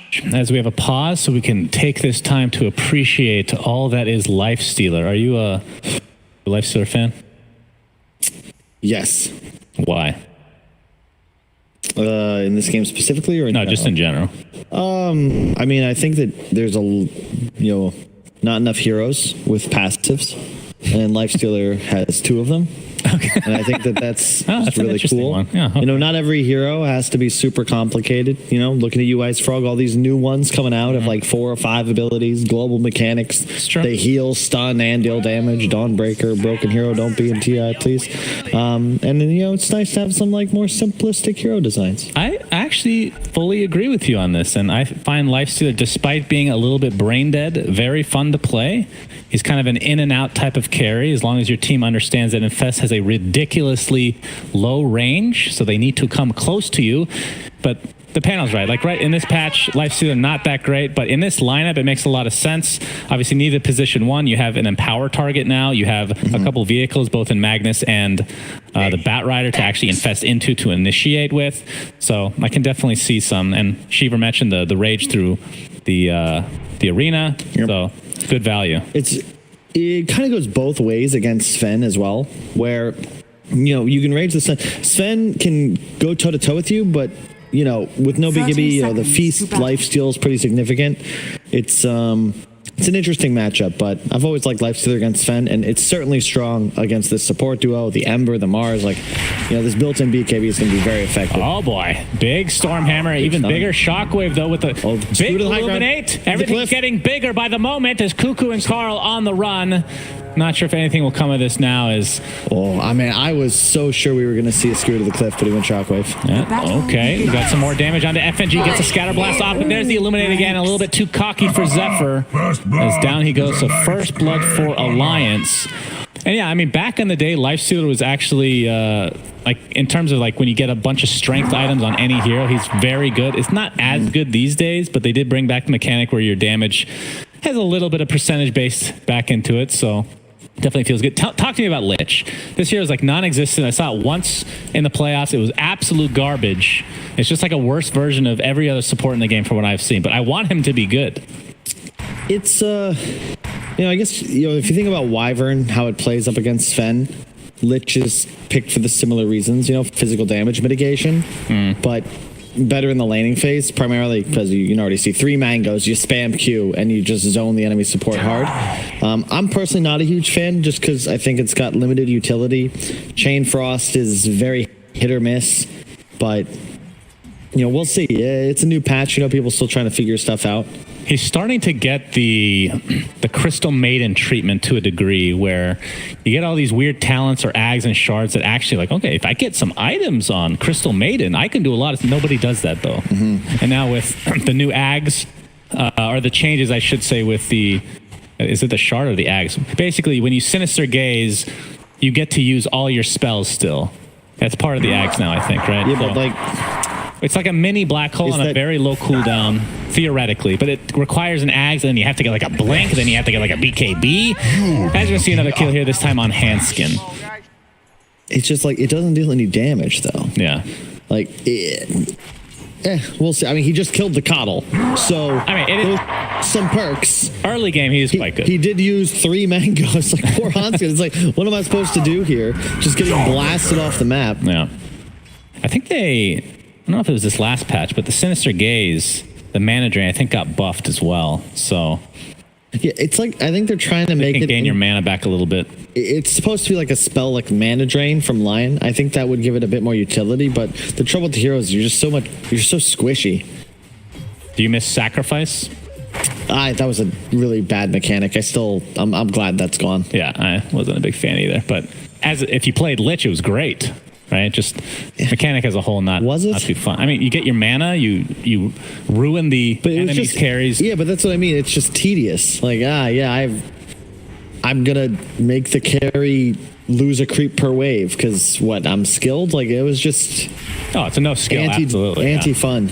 Oh, Whitemon tanking up that Illuminate. 1v1 battle for the ages. Who wins, Lich or the man on the camel? Illuminate again, but there's the Fairy Fire. Man, this could be a highlight reel right here. Neither die, though. I feel a little cheated here. Yeah, it's bold, though. And Hanskin, he does that primarily so that he can get the hard camp, but was actually re-blocked by Whitemon. Very annoying to deal with because, Hanskin has to deny his own ward nice TV from Limp. He has to deny his own ward to make sure the camp spawns, but then you replace it, and now the sentry isn't there anymore. Right. Zephyr getting gone on here with a nice Stormbolt into Cookie combo. Looks like they're going to find their second kill of the game for Alliance. Okay, let's talk about Snapfire a bit, because this hero... back when, I want to say, it was introduced first, nobody was really picking it. Then they added the Ags into the game, and it was crazy, and everybody was picking it. Then you have this ability to kind of play as a side carry with like the triple little shredder and all that garbage, but you have to get 25. Where do you think this hero exists right now? Is it just like the ult? Like, you have a little utility with the Cookie, obviously, but it feels like you're picking it to use your ult in some capacity. Like right now, Searing Chain sets it up. You got some nice stuns with Mars Arena, holding it in place. I think it's probably one of the best shards in the game, to be fair. Like, the laning phase is a bit worse now that ability right there, the little shredder, doesn't quite do as much damage, but your shard just gives you bonus 125 damage and a stun when you go point blank. So I think any hero that has this incredible high damage ultimate, and then later on in the game, blink, stun, Cookie stun, like 2 stuns is just good. I'm a big fan of stuns, so if you can set yourself up for the Cookie, it's easy peasy. I like it a lot with all these frontline heroes, right? It's much easier to play Snapfire when your 3 cores are all trying to go as far in as possible. Right. We're going to see a skewer from Cuckoo. FNG Cookie's back the other direction. And you can see some damage on the Zephyr, but nobody's going to find a kill. Meanwhile, the 1v1 battle did end eventually, and Hanskin is the victor. He's very excited. Thrilled with his results. 1K net worth lead here for Alliance very early on. Interested to see what 23 Savage's build is going to be. It's probably just an armlet, the old boring build. Phase Boots armlet, and then usually it's S and Y. And he's doing well. I think Hanskin doing a great job just annoying Whitemon and ensuring that the Lich can't use spells on his Mars, because this matchup is a very lifestealer favorite. It's going to get a lot worse for S4, especially if he ends up getting left here 1 versus 1. Orb of Venom plus Ghoul Frenzy is 15%, 27% slow, 28% slow. So you just get hit. Like S4, especially once phase boots come up, it's just annoying. You can't really lane down here effectively. A lot of people complain about Ghoul Frenzy and how useless it is. If you can't look at the slow. You're getting ridiculous attack speed from it. It's a requirement to level right now. Yep. But yeah, this is the typical 1-2-2 build, and if he goes into the jungle, you expect him to max out the Ghoul Frenzy. But we'll see. Limp getting caught off here, but we'll remnant back into the high ground. Yeah, Limp is going to be the player to watch this game, though. Laning phase, not perfect, but it's a Bat Rider. It's pretty tough. We saw 9 put in some work on the hero twice today. Radiant's Courier, Dunzo. All right. You can get onto the backline supports. That's the key. Limp's just going to go in. As you said, the Searing Chain's really nice setup for the fireballs from Snapfire. Yep. To Inferno. DD. Yeah, Limp trying to take out some stacks now, so somewhat passive gameplay overall. Radiant's middle tower is under attack. All right, now that we have some time, I do have some theory crafting I'd like to bring up to you. Okay. Can't wait. First of all, I'm not saying it's good yet. I'm saying, you know how things in Dota are really bad and then they get micro buffed once? Sure. Micro buffed and eventually good. Aghanim's Lifestealer. It does actually so much theoretically. Like, it gives you the cast range on Infest, it gives you a lower cooldown, you heal faster, you can jump inside enemies. The problem is it doesn't really do that much damage. They added one more tick But the problem right now is the regular build for Lifestealer, you need like a Daedalus. You need like hard damage for it to be good, which isn't really a build for him unless you add more attacks or something on top of that. But I feel like that's going to be a thing in the future. It is cool because while you're infesting an enemy, you can all chat while you're hitting yourself and just have a chance to like grab a quick drink. And if you are watching, do make sure to stay hydrated. Yeah, absolutely. It is important. Absolutely.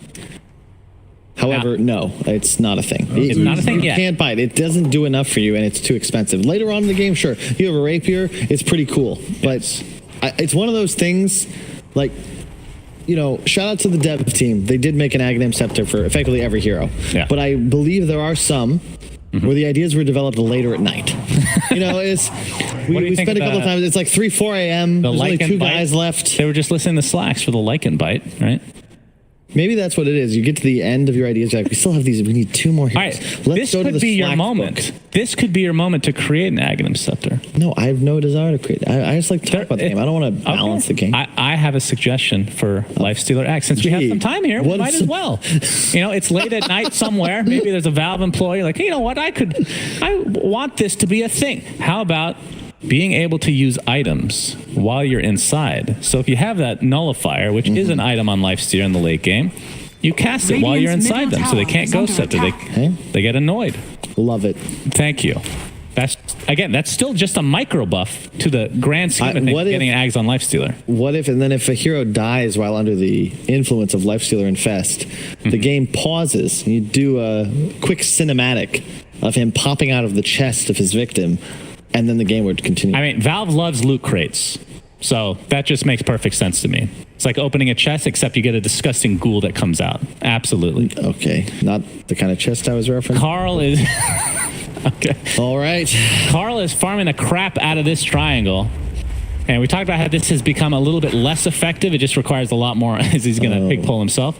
Requires a lot more sticky napalms these days, but it still works, though. It takes a little bit longer, but still effective. Oh, Cookie, a little out of range. FNG. Nice try. It's the nerf coming into play. Yep. But you haven't. I don't think you've talked about which lineup you actually prefer. Have you? Kind of depends. Like I like Alliance's concept better. I think Mag would have been better suited to a core role this game, or rather, like a farm priority. But it's going to come down to how does Carl play. He's really going to need to pace make. Radiant's courier Limp and hand has skin been now. killed. Smoked up, looking for a potential member. They're going to run into Cuckoo. Gets off a solo RP, but the Searing Chains are there to hold him in place. Illuminate to follow. Skewers back into the tier 1 tower. Limp, it looks like he's just going to finish off Cuckoo with ease. So RP wasted. And we have a lasso on the other side. And looks like S4 is going to take a tumble. So a 1-for-1 for each respective position 3. Yeah, I mean, S4, love him. He's going to have a very hard game. Like, this is just rough. T1 fans, they're going to have to be looking at 23 Savage. Like, this kid is probably one of the best players in the world right now, but it's a tough ask for him. He has to play flawlessly. The Medusa performance, not bad, but certainly not perfect. He can't get away making the mistakes like he did in the previous game. He's got to end the game with like 1 death maximum. You can already see Sven, Nico Baby, coming out to a nice net worth lead, and that's before he takes the Ancient stack. It's just why Sven in some cases is favored against Lifestealer, because you get these item progressions going a lot faster. Whereas Lifestealer, in theory, has a much better laning phase, especially against a melee strength hero. This would be big if Carl could steal it, but he'll know. Absolutely. I mean, you do have Empower, so there is some capability. I'm not sure how many stacks are actually available from the take, but there's a little bit of wiggle room there. Radiant structures are fortified. Looks like he's about to finish his armlet at the very least. And Carl, yeah, you're right, going for this Ancient stack. Nico Baby, they know. Limp is in the vicinity. Actually misses the Searing Chains. FNG, get the pig pole actually worked. Wow. Look at that move speed. Limp, flame break. can see Mortimer's kisses. It's not going to be enough for him to save his life, but we'll just assume he stole some of those creeps. He got at least a lot of damage on them. He didn't get many of them, unfortunately. Okay, unfortunately. Like, I love the hero-specific chat wheeling. I think that's the mark, because I've been playing a lot of Dota. I don't have the mental capacity at the moment to utilize proper hero-based chat wheels while playing. Like, I just can't. I'm too focused on what I'm doing. So, then you get to the five-head players, like the Thompsons and the Carls of the world, and they're ready, like, they already saw the play, so they know now just how to flame or... Right. Yeah, it's a whole... Oh my god, that Laguna Blade did absolutely nothing to Limp. It's FNG, gets off the cookie, but getting burned down very slowly by Carl. And Zephyr takes credit for that with the Dragon Slave. They do get tower, though, and that Flame Guard was just, it got the Laguna. It was like a 1-for-1 trade. You take that. Quite a trade. Pig pull again. Matt Carl is using the crap out of this thing. That's awesome to see. He gets the lasso, RP to follow. Good layering of stuns. Is there enough damage? Yes. Cuckoo takes it, and that is a big kill. Speaking of big kills, Light Stealer somehow dies. But look at this Chain Frost. Whitemon. He got a lot of XP from killing that Coddle earlier. How did that happen? I actually don't know. What? That's a lot of damage to Lifestealer, though. It looks like, just stunned into a blast. They must have seen him. You said he can't die more than once. Well, that's his once. Yeah.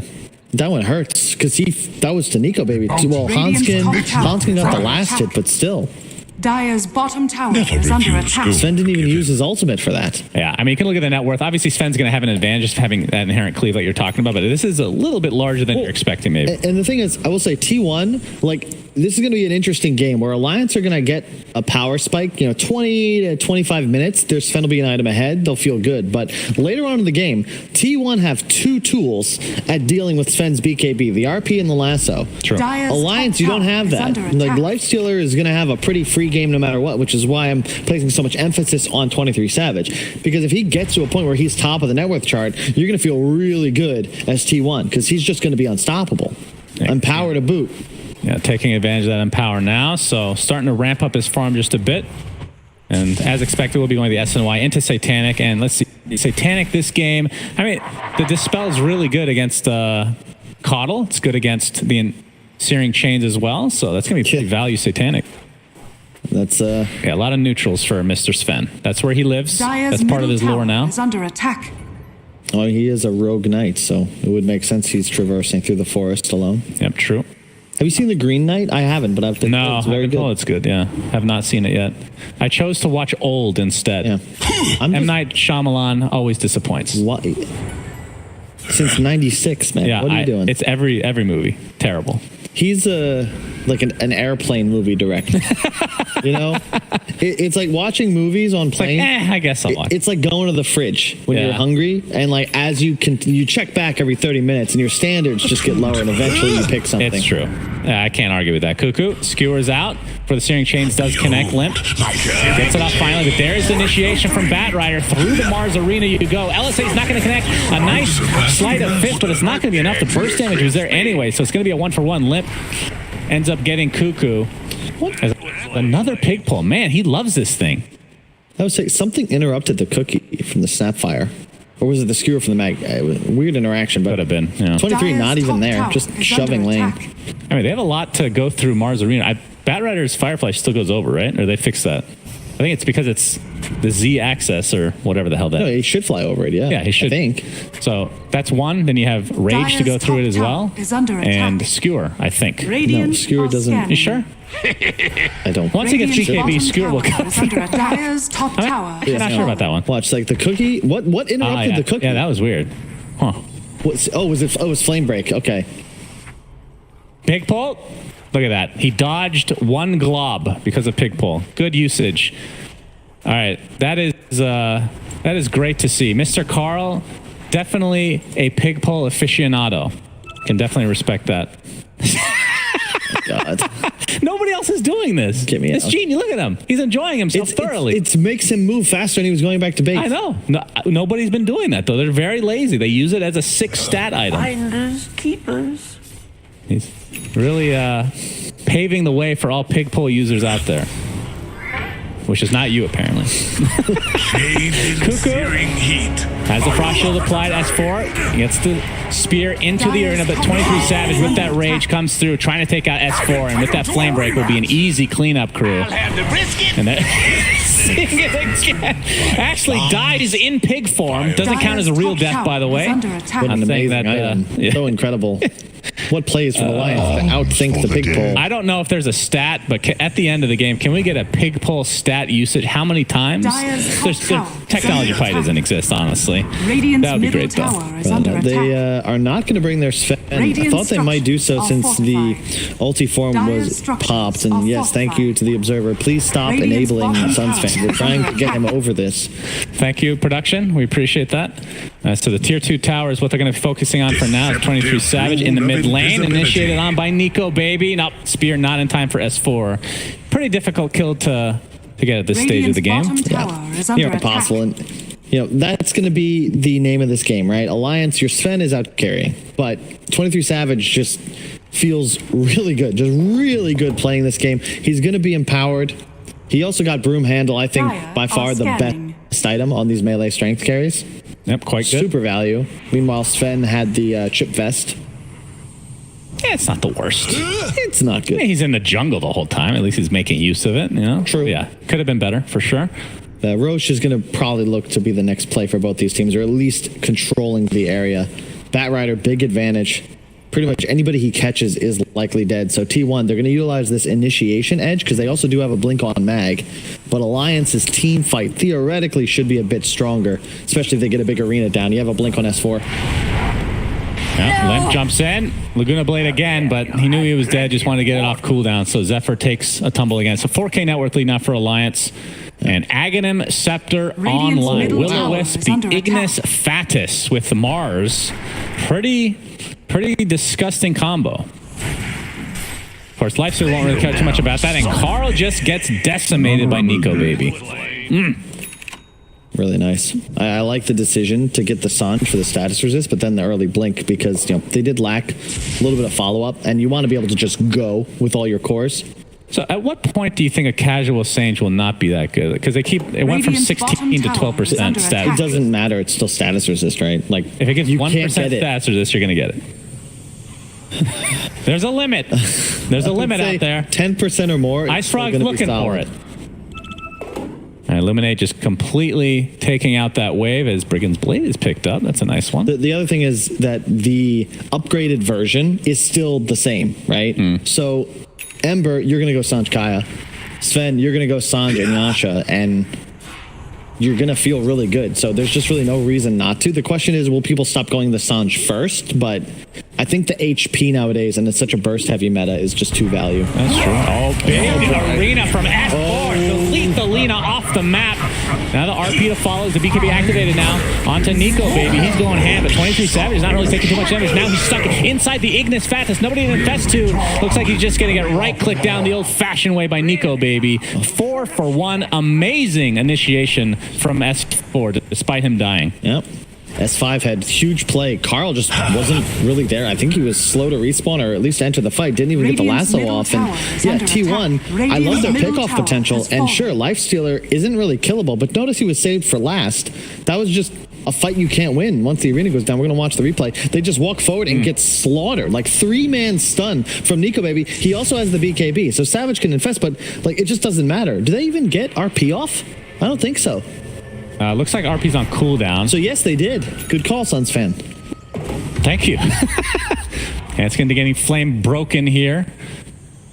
But yeah, this is just snowballing in Alliance's favor. And in terms of Roche, I mean, they have the little shredder for a little bit of minus armor for Roche. And I mean, you do need God Strength for it, though. Yeah, Solar Crest as well for Snapfire. And I mean, for T1, they do have, it is scary to play against T1 in the Roche pit if you haven't gotten some kills ahead of time. So it might not be something they could just walk into. How does Brigand's Blade work on the Sven? Like, because you're doing bonus damage based on missing HP, right? So does that increase all damage? Like, it's extra damage to the target? And then you're asking if that cleave... Exactly. Or is it that the cleave itself does the bonus damage? Because it affects the target? I don't think it would work that way. I think it's just the single target that takes more damage and it doesn't affect the cleave, but it'd be interesting. I should test that. Yeah, I don't know. That is a good question. That's the type of question It's a really good item for Sven is my main point, especially against these squishies that you two-shot and take to like 20% HP. Yeah, no doubt. Yeah, that's one of the neutral items. Is a very cool design. 23 Savage, going to run into Limp. Still has his rage. The Solar Bind is going to force him to use it. I love Coddle Ember. It's like just absolutely the best. You get the slight chains off and immediately you've got another one. And when you're playing against these heroes like Lich, like Lina, I mean, look at their HP. You know, 960 on the Lich, 1205 on Lina with like almost 7 and 4 armor respectively. Like Limp's just going to shred him. And you can see Zephyr feels that. As soon as these fights start, he's popping Laguna on somebody. Doesn't matter the target. He just wants to get it off because it's almost certainly going to go down as they head into the pit. Yeah, Alliance just runs into the pit, knowing that after they take into control of the triangle, they put up some wards, and you can see that they're scanning as well just to make sure that there's no smoke coming through. Ends up being a freebie for them. Sven, not the best Aegis carry in the world, but still, not going to complain. Roshan has fallen into the depths. Now in there.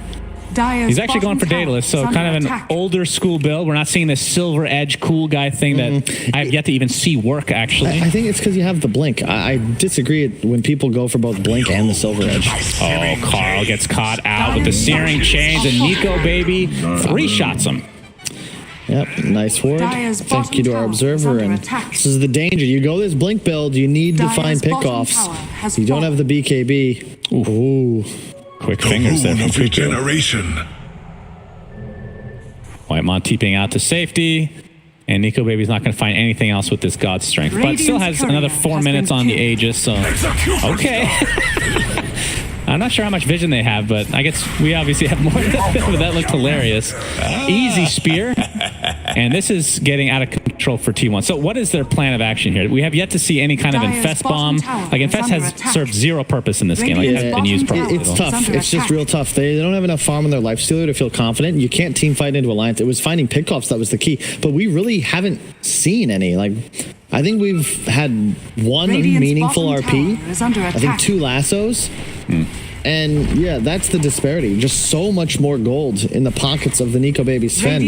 No God Strength for 40, but it'll be up soon enough. And looks like they may look to threaten tier 3 here. Oh, absolutely. I mean, this is kind of a scary lineup to go up against. You got the RP, like you said, and Chain Frost to follow. And that's really cool. He went for the Halberd on Limp instead of the Sanj Kaya. I like that a lot. Less status resist, but very good against Lifestealer. And at this point, I think you're just trying to stay alive. Live through this initiation potential of T1. And Infested in the Baby Wolf. So he'll be fine and is actually going to set something up with the Batrider lasso, and S4 bit up a little bit too much. But in the meantime, Cuckoo gets caught out, so it's a 1-for-1 again. The offlaners trade their lives. This is something that, like, just you would never have seen a few years back, but nowadays it's so common for teams to make these plays in different areas. So, like, S4 is just like bluffing top as a distraction. Yeah. And meanwhile, his team is just finding kills for. As a result, 23 Savage will have a little bit of space to do some damage to this. The fact that Brigand's Blade, not that he has it, but does damage to towers is pretty cool as well. Just thought of that randomly. Rage TP. The damage, not there. Doesn't have the Daedalus quite yet. If he did... Oh, he would have killed him. Probably not. With Daedalus? With a crit. Oh, you mean just Crystallis crit? No. I'm saying if he had Daedalus, he might kill him. Might? Okay, he probably. That was 100%. You can't. You're guessing. You can't do the math. He had like 300 health when he TP'd out. Like 900. Even if he had 9 hits of Sven God Strength. Maybe I played against different Svens than you. I'm not sure. We get to see it. All right, let's see. All right, so yeah, 700 health. You're saying with Daedalus, that's not a kill. He would have needed a crit. Even without okay, maybe a crit was needed. But he does have Echo Saber and whatnot, so chances. I hope there's like, every time I say something mildly nonsensical, I hope there's some guy who like goes on a practice. I'm going to test it. And it's like, God damn it, Kyle's wrong again. And like, they don't tell anyone, but they have the satisfaction. They're too embarrassed to say, hey, I tested this out to try to validate Kyle, but I was actually wrong as well. Still 1 minute to go on this Aegis, so Nico Baby, maybe a little bit antsy here. I believe Alliance will probably try to use it here. But Satanic is now online for 23 Savage. That's a nice pickup. No, it's just a cool concept, though. I think we talked about this during one of the lessons I gave Effie. You know, Moore's Law. People learn better when you tell them something that's like not true, because then they'll prove you wrong. Whereas if you just ask for help or the answer, like nobody responds. So you're saying that because that's not what Moore's Law is. Is that correct? Is that the joke? Rune of invisibility. Possibly. Okay, I'll take that silence as an absolute yes. So I actually don't know which what that is. It's not Moore's Law.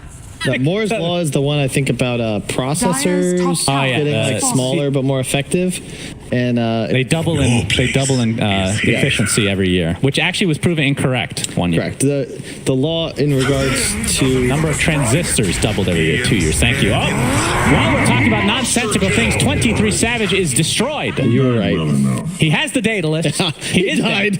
Oh no. Aegis will be gone soon, but Echo Saber will replace it. So this is that peak time we were talking about with Alliance, right?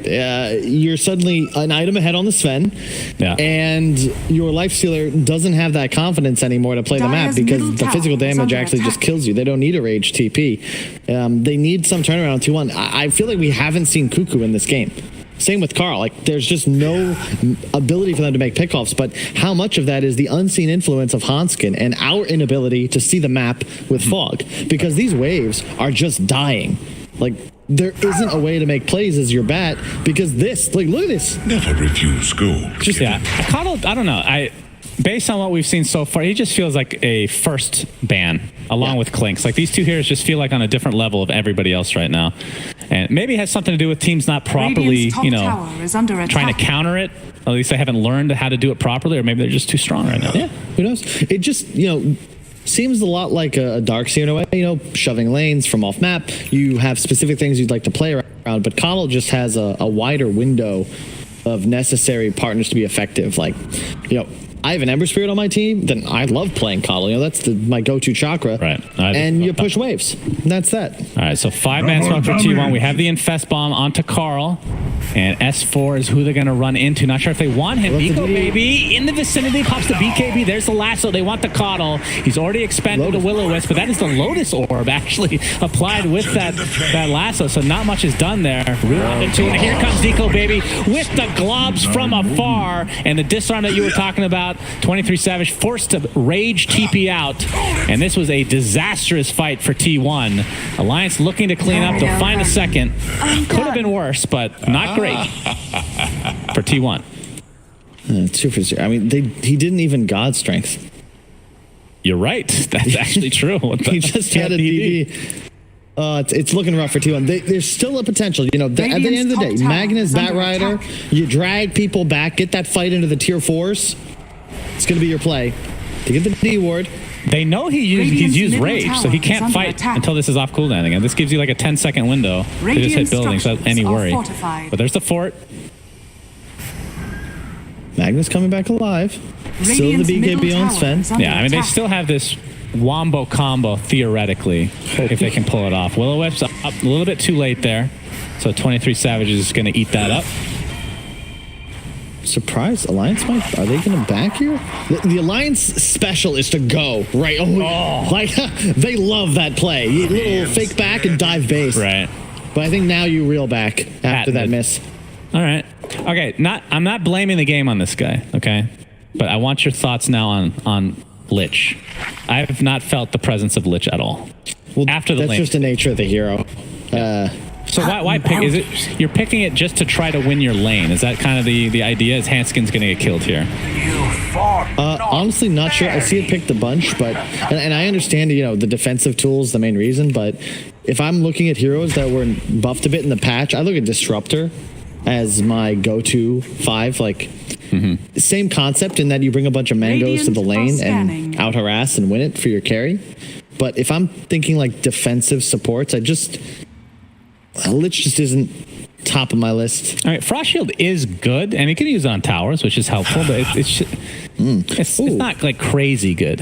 You don't see that very often. Limp went for the Searing Chains, target, and duration. I more often see the Flame Guard DPS and just damage output. Wasn't that a new talent added recently? Is 23 Savage? Rage TP, or did they just redistribute it to a different? No, Dire's middle tower I think it was is under spell attack. amplification. So that's a brand new talent. Yeah. Then. Okay. So actually, I take that back because I think actually take spell amp more often, but was replaced with that. I think also part of the reason Void Spirit's still so strong is you have an absurd 14% spell damage as your level 20 talent. Like, talk about power spikes. Yeah, slowly but surely the talents are becoming less generalized and more specialized for the skills. So I think the goal probably is to get rid of all of them. Because in this last patch, like a ton of them got changed to just be spell specific. This is something we've, I think, discussed ever since these neutral items and backpacks came in. But, part of the reason these percent-based increases are so good are because everybody scales faster now. You have an extra item. You have extra item slots. You can buy more build-up. So these heroes are just more powerful. And thus auras become even more effective. Oh, Savage gets off the rage. Yeah, he had his finger on Q.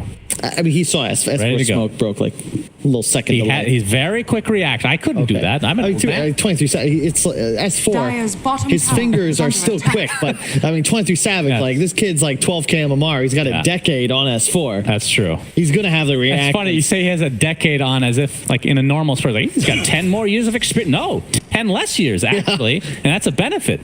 Great replay. Thank you. But he sees him. Yes, he had plenty of time. He had a lot of time. He intentionally waited to force the blink in, though. That is something I would not have done. I would have immediately rage TP'd in fear. Yeah, that's a good point. Cuckoo has the BKB, though. Should help. But second rush is up. It's not like we maybe make it seem like Alliance are like running away with this. They really aren't. Look at the net worth. Like that was their power spike. Like they're supposed to be ahead until this point, but one fight, T1 can start to turn things around. Empower will help Lifestealer outscale, and he's at a point where he's powerful. Arena only gets one with the spear. That's the Lich. The shockwave to follow. You see Nico Baby focusing on Cuckoo. Has the BKB skewer away, so the Lich is to be the first casualty of this engagement. Cuckoo TP's out. Zephyr looks to be the sacrifice for T1. And with this, does Alliance go for more, or they try to go for Roach? All right. You got the lasso onto the high ground. Buybacks onto both supports. Alliance might need to back now, and they will do just that. A nice play. I love the nullifier pickup on 23 is huge here. He can potentially prevent the BKB and the Satanic from being utilized by the enemy Sven. They still have RP. It doesn't work that way anymore. No longer mutes. It's the constant dispel. Good job. I'm a huge nullifier lover. This item is actually, I think, OP currently because there's no way to dispel it. Yeah. So if you're Necro, you don't exist because this item is in the game. That's the biggest issue with it. Will-O-Wisp, but RP only onto one, but it is a very important Coddle. He is nullified right now and brought down swiftly. S4 died as well, buys back into the game instantly. Perfect. S4 gets off a nice skewer. And Limp in the vicinity with FNG as well as Nico Baby and company looking for a kill on Cuckoo. You'll Scepter, you have to think they'll be able to finish him off here pretty swiftly. And they will, it's not swiftly, it's a slow, painful death for Magnus. That does open up Roach though. Now, the game gets a little more complicated for Alliance because suddenly your carry is on this big clock. With no God Strength, you're not really interested in taking team fights. Lifestealer, of course, is always ready to battle. However, his initiators with the lasso and the RP are on the clock. So it's a lot about your reset time and taking good engagements, maybe baiting out one of these big spells or a BKB. I like Nico. I see a lot of Sven switching up to this. Originally, everyone was just getting God Strength damage, but I think the stun duration is certainly superior. Especially in a game like this. You need that lockdown time to find a kill. T1 have no defensive dispels, so will be very effective, especially if you catch Lifestealer before the Rage. Yeah, that's very true. And I think you get coming out. Yeah, to the Sven, I would think, for the reduced CD, and then of course the Dispel gets rid of the Frost Armor. Okay, yeah, I like that. And on the other side, the Nullifier, we haven't really talked about the effects that could have and have had already, but takes off Warcry, takes off Flame Guard. What else? They gave it. All right. Okay, so quality of life. Interesting. All right. As if Coddle can't farm fast enough. I guess Sven can say the same. So that should say something about the way Alliance see this game, because if you give that to Sven, like that's a significant boost to like his team fighting, right? Whereas for Coddle, now you're playing more around buybacks, map control, maybe split pushing. So be curious to see how they utilize this. 23 Savage working towards an assault, already has the Hyperstone in tow. And even though he's 6k net worth behind, it is against a strength hero, and the fact that he can get rid of the war cry means that he's actually doing a lot more than you think against the Sven, but he is level 23. The 25 talent for Lifesteal is actually a pretty big deal. The rage duration, second and a half, is kind of gigantic. I think it used to be 2 seconds, actually. Yeah, well, the thing is, like, that Swift Blink on Sven, like, Nico is now maxed out. Like, this is peak. He's got level 25 talent. Like, this is as strong as this hero gets. And Alliance have got to use this window to get something done now, because I fear for their draft if you get to a point where the enemy Lifestealer is also 6-slotted. Yeah, I agree. And Cuckoo has to pop BKB. It's going to be that in trade for the Mars Arena, which was nerfed in terms of the cooldown. So I think it's 90 seconds at all levels now, as opposed to the ridiculous 60 from before. I mean, that wasn't balanced. But Alliance still with the Aegis, still with that 13k net worth lead, which doesn't feel quite 13k. But we'll see. Well, it's late enough in the game, right? And if you look at the supports, I think a big part of that disparity is just, you know, your poor Lich is 4,000 gold behind, second to last.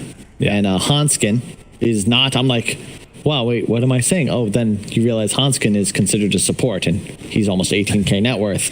It's actually his Mars that has struggled, but I mean, that's the nature of the game when you play Mars, and you have this Coddle just killing every creep wave. He'll have a Hex finished shortly. Yeah, he is. Limp has his Lincolns and Aghanims finished. Alliance ready to jump. The tower is pretty low. Could just casually walk up and hit it a couple times, but obviously have to be careful with the RP, since it does pierce magic immunity. I mean, the Lich at this point, it feels like it's just a Frost Shield. Like, the Chain Frost isn't even as important as the Frost Shield at this stage, I think, just because of the damage mitigation that comes out from it.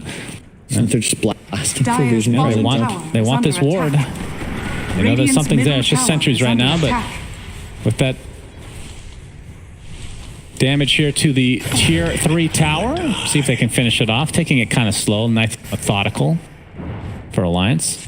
Yeah, but the big thing is, you know, Lifestealer, 16% evasion at level 20, and the Elven Tunic, so another 16%, 30% in total. And that is actually a huge deal, because Sven, you know, you don't itemize for this MKB. You have no help in terms of accuracy. It's one of the items I think is probably going to be next up on the Ice Frog list, like something that isn't MKB that helps you deal with evasion. Because right now it's an incredibly powerful attribute. And you think it would be a cheaper item, not like this late game? I would just love to see like something. They did it originally, I think it was Atos had accuracy, but I'd really like some kind of support item that like helped you counter evasion, because originally it was health regen that we had big problems with, and now Scotty and Shivas, they help with this, but there's still nothing for evasion, and it's going to make 23 Savage just deceptively tanky when he goes toe-to-toe with Nico. That's a good suggestion. I thought you said you didn't want to give suggestions. I don't give ridiculous suggestions, man. I'm a serious analyst. Some would call this ridiculous, depending on the perspectives. You know,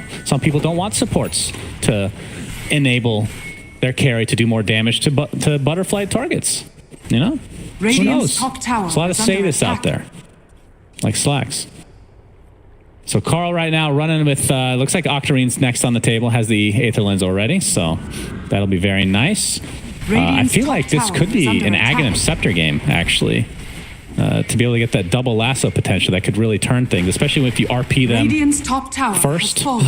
Yeah, and maybe a refresher on Mag so that you could RP, skewer them, double lasso, then RP again, and then you were into the fountain. Oh man.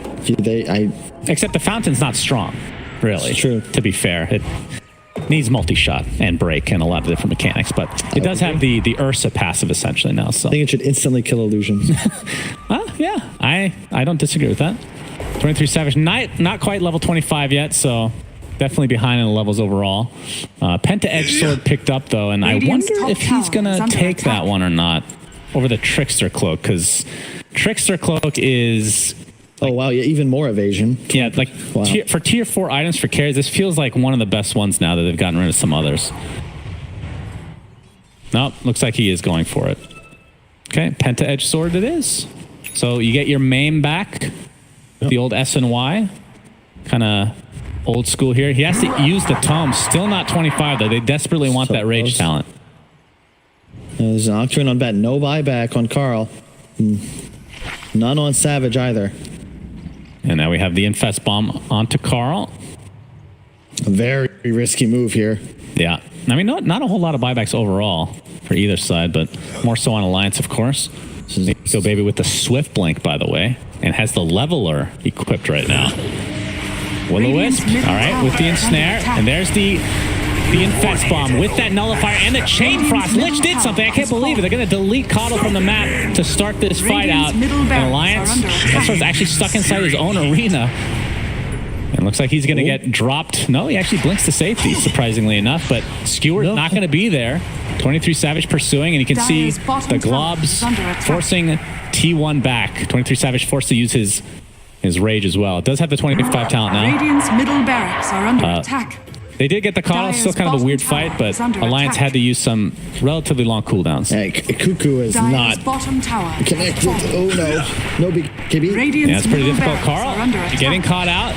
No fire now onto Nico Baby. Look how fast he drops here without that Warcry enabled. And there's the RP onto Ember Spirit. Can he get out in time? He does to the other side of the river, but the Nullifier is applied again with the Skewer, and that is going to be enough to take out the second core for Alliance. Oh my god. Call it 3 if you consider Coddle here a core, which I guess he kind of is. I cannot, like, Nico Baby just got destroyed. That was a beyond godlike streak. It just evaporated. Like, this is Lifestealer, right? Like, we discussed it. Sven has been maxed out for the last 7 minutes. He's gotten no stronger. And 23 Savage, level 25, gets the sword, had the completed AC. As you said, no Warcry. So, like, just toodles to Nico Baby. You're going to see him here. You know, it feels like this is a good fight for Alliance. They have no Hanskin, but, you know, it's okay. And then he legitimately just dies. And keep in mind, like, even if there's Force Staffs, that gets dispelled. Like, there's really no way to, like, Nullifier, I'm telling you, is super ridiculous. And I can't believe more people aren't buying it. But we have the Spear into the tower with the Will-O-Wisp applied as well. 23 Savage gets his rage off. Laguna Blade reflected, but they'll take that kill into S4. There's 3 buybacks available for Alliance. They're going to have to use it unless they just want to give up this mid-Rax. And they can go for as many racks as they want because there's no outer towers whatsoever. 23 set. We see a Wind Waker, by the way, on Zephyr. Wow. Holy crap. All right. That's as close to a naked Wind Waker that I've ever seen. I love it, too. You have the telescope, so that's a really long-range save. That's true. Like, theoretically, if Sven doesn't blow somebody up immediately, that's when Savage just comes in and helps you try and kite. All right, second racks now. 23 Savage gets off that rage. They pop God Strength. They should have seen it, too. Oh, yeah, they saw it all right. I mean, that's kind of a big deal that there hasn't, like, I feel Sven. Oh, look at the pit. Look at the side of his pods. Oh, boy. He's so mad. I can hear him. Double but they don't damage, go into the pit. Ags Roche ready to go. I feel like Abyssal Blade is needed for Alliance. They have no way to stop this rage TP that's been like 5-6 times now. If you give that to Savage, you are in serious trouble on Alliance. But they have no S-Force. They just didn't feel confident making a play for it. Cuckoo sees it. Obviously already infested, so they're just going to leave the D for now. They're going to take out Handskin. There is the Nullifier. One knife, twice the damage. Whitemon. All right, who got the DD? Oh, Ben. Nico Baby actually got it. He got Yule, so it gets dispelled. Pops the BKB, attempting to TP out, but the RP is there.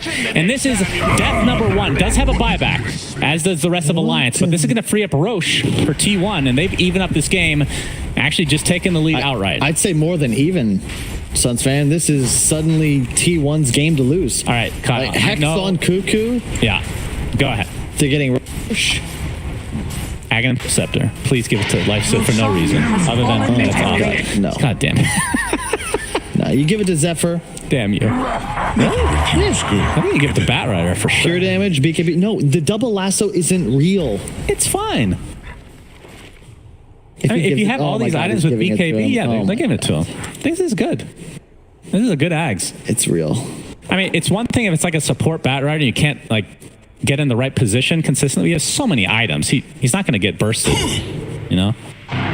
A lot of opportunity. There's okay, actually, I take that back. I forgot they changed it. It's a 600 scepter tether range. That's actually enormous. So he should get consistent double lassos. Dire's bottom tower 23 has fallen. Savage down Vegas. Yeah, that's the buyback. That's the big one onto Nico Bay. They just need to kill him one more time.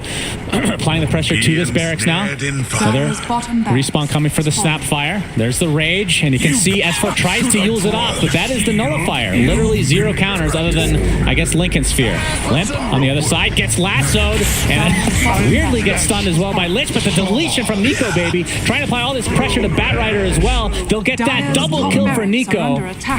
But that is Mega Creeps. A Life Stealer. He has Rage. Not able to get it off quite yet. Might have to get a couple right clicks off first and then Rage TP. No, he's just going to force FNG to try to run away, but the Nullifier keeps him in place. And now looks like he will likely fall? Question mark? Yes, that is just the Aegis. Oh, here comes the Mars Arena from S4 on absolutely nothing. Just using it for effect. The architecture is beautiful indeed, but there, the Halbert now onto the Lifestealer, pops that Rage, and this is going to be the dieback for Nico, baby. Beat the Infest Bomb as well, the Skewer to finish him off, and down goes Alliance with a pretty big lead this game, but T1 playing masterfully overall. And this Nullifier has actually just changed the game's complexion entirely. This game just over. Alliance, like, it didn't feel like they made any like critical mistakes, right? T1 just so scrappy, they just hang on. They hang on, they battle. Before you know it, it's like 45 minutes into the game. Lifestealer owns Sven one time, and they're unchallenged. Easy win. Like, unbelievable. I can't believe that game turned out. The win probability was down to like 96% to Alliance. Yeah, I'm not surprised. I mean, you talked about it, the fact that that Cuckoo's RPs were the first 3/4 of the game literally didn't happen for the most part, maybe one. And then in the last quarter of the game, he got 2 solo RPs, but that's all they needed, right? Yeah. Solo RPs with the lassos to follow. And I mean, the Nullifier, God tier. I'm telling you, Kyle, are you a believer yet? I'm a believer. No, you were right. Nullifier, super good. I'm just really, like, that's a game, like, I'm going to go back and look at, because it feels like something, like, must have gone wrong for Alliance, but I don't even know. Maybe it's just not having that killer instinct to, like, end game. You know, you saw them almost think about it, try, but they didn't just, like, go for the close. And, yeah, sure, Cuckoo, he doesn't get many good RPs off earlier on in the game, but came up big later on. He finished the Hex and a couple of critical times, RP on top of BKB targets to ensure the kills. And just his presence alone to have him power for Lifestealer, right? Yeah, that's a very good point. Like, 23 Savage just straight up owning, but don't forget the bonus damage and cleave. Absolutely. Well, Lifestealer wins, so the panel, other than Shiva, Shiva is like a bystander for these type of predictions, but Cinder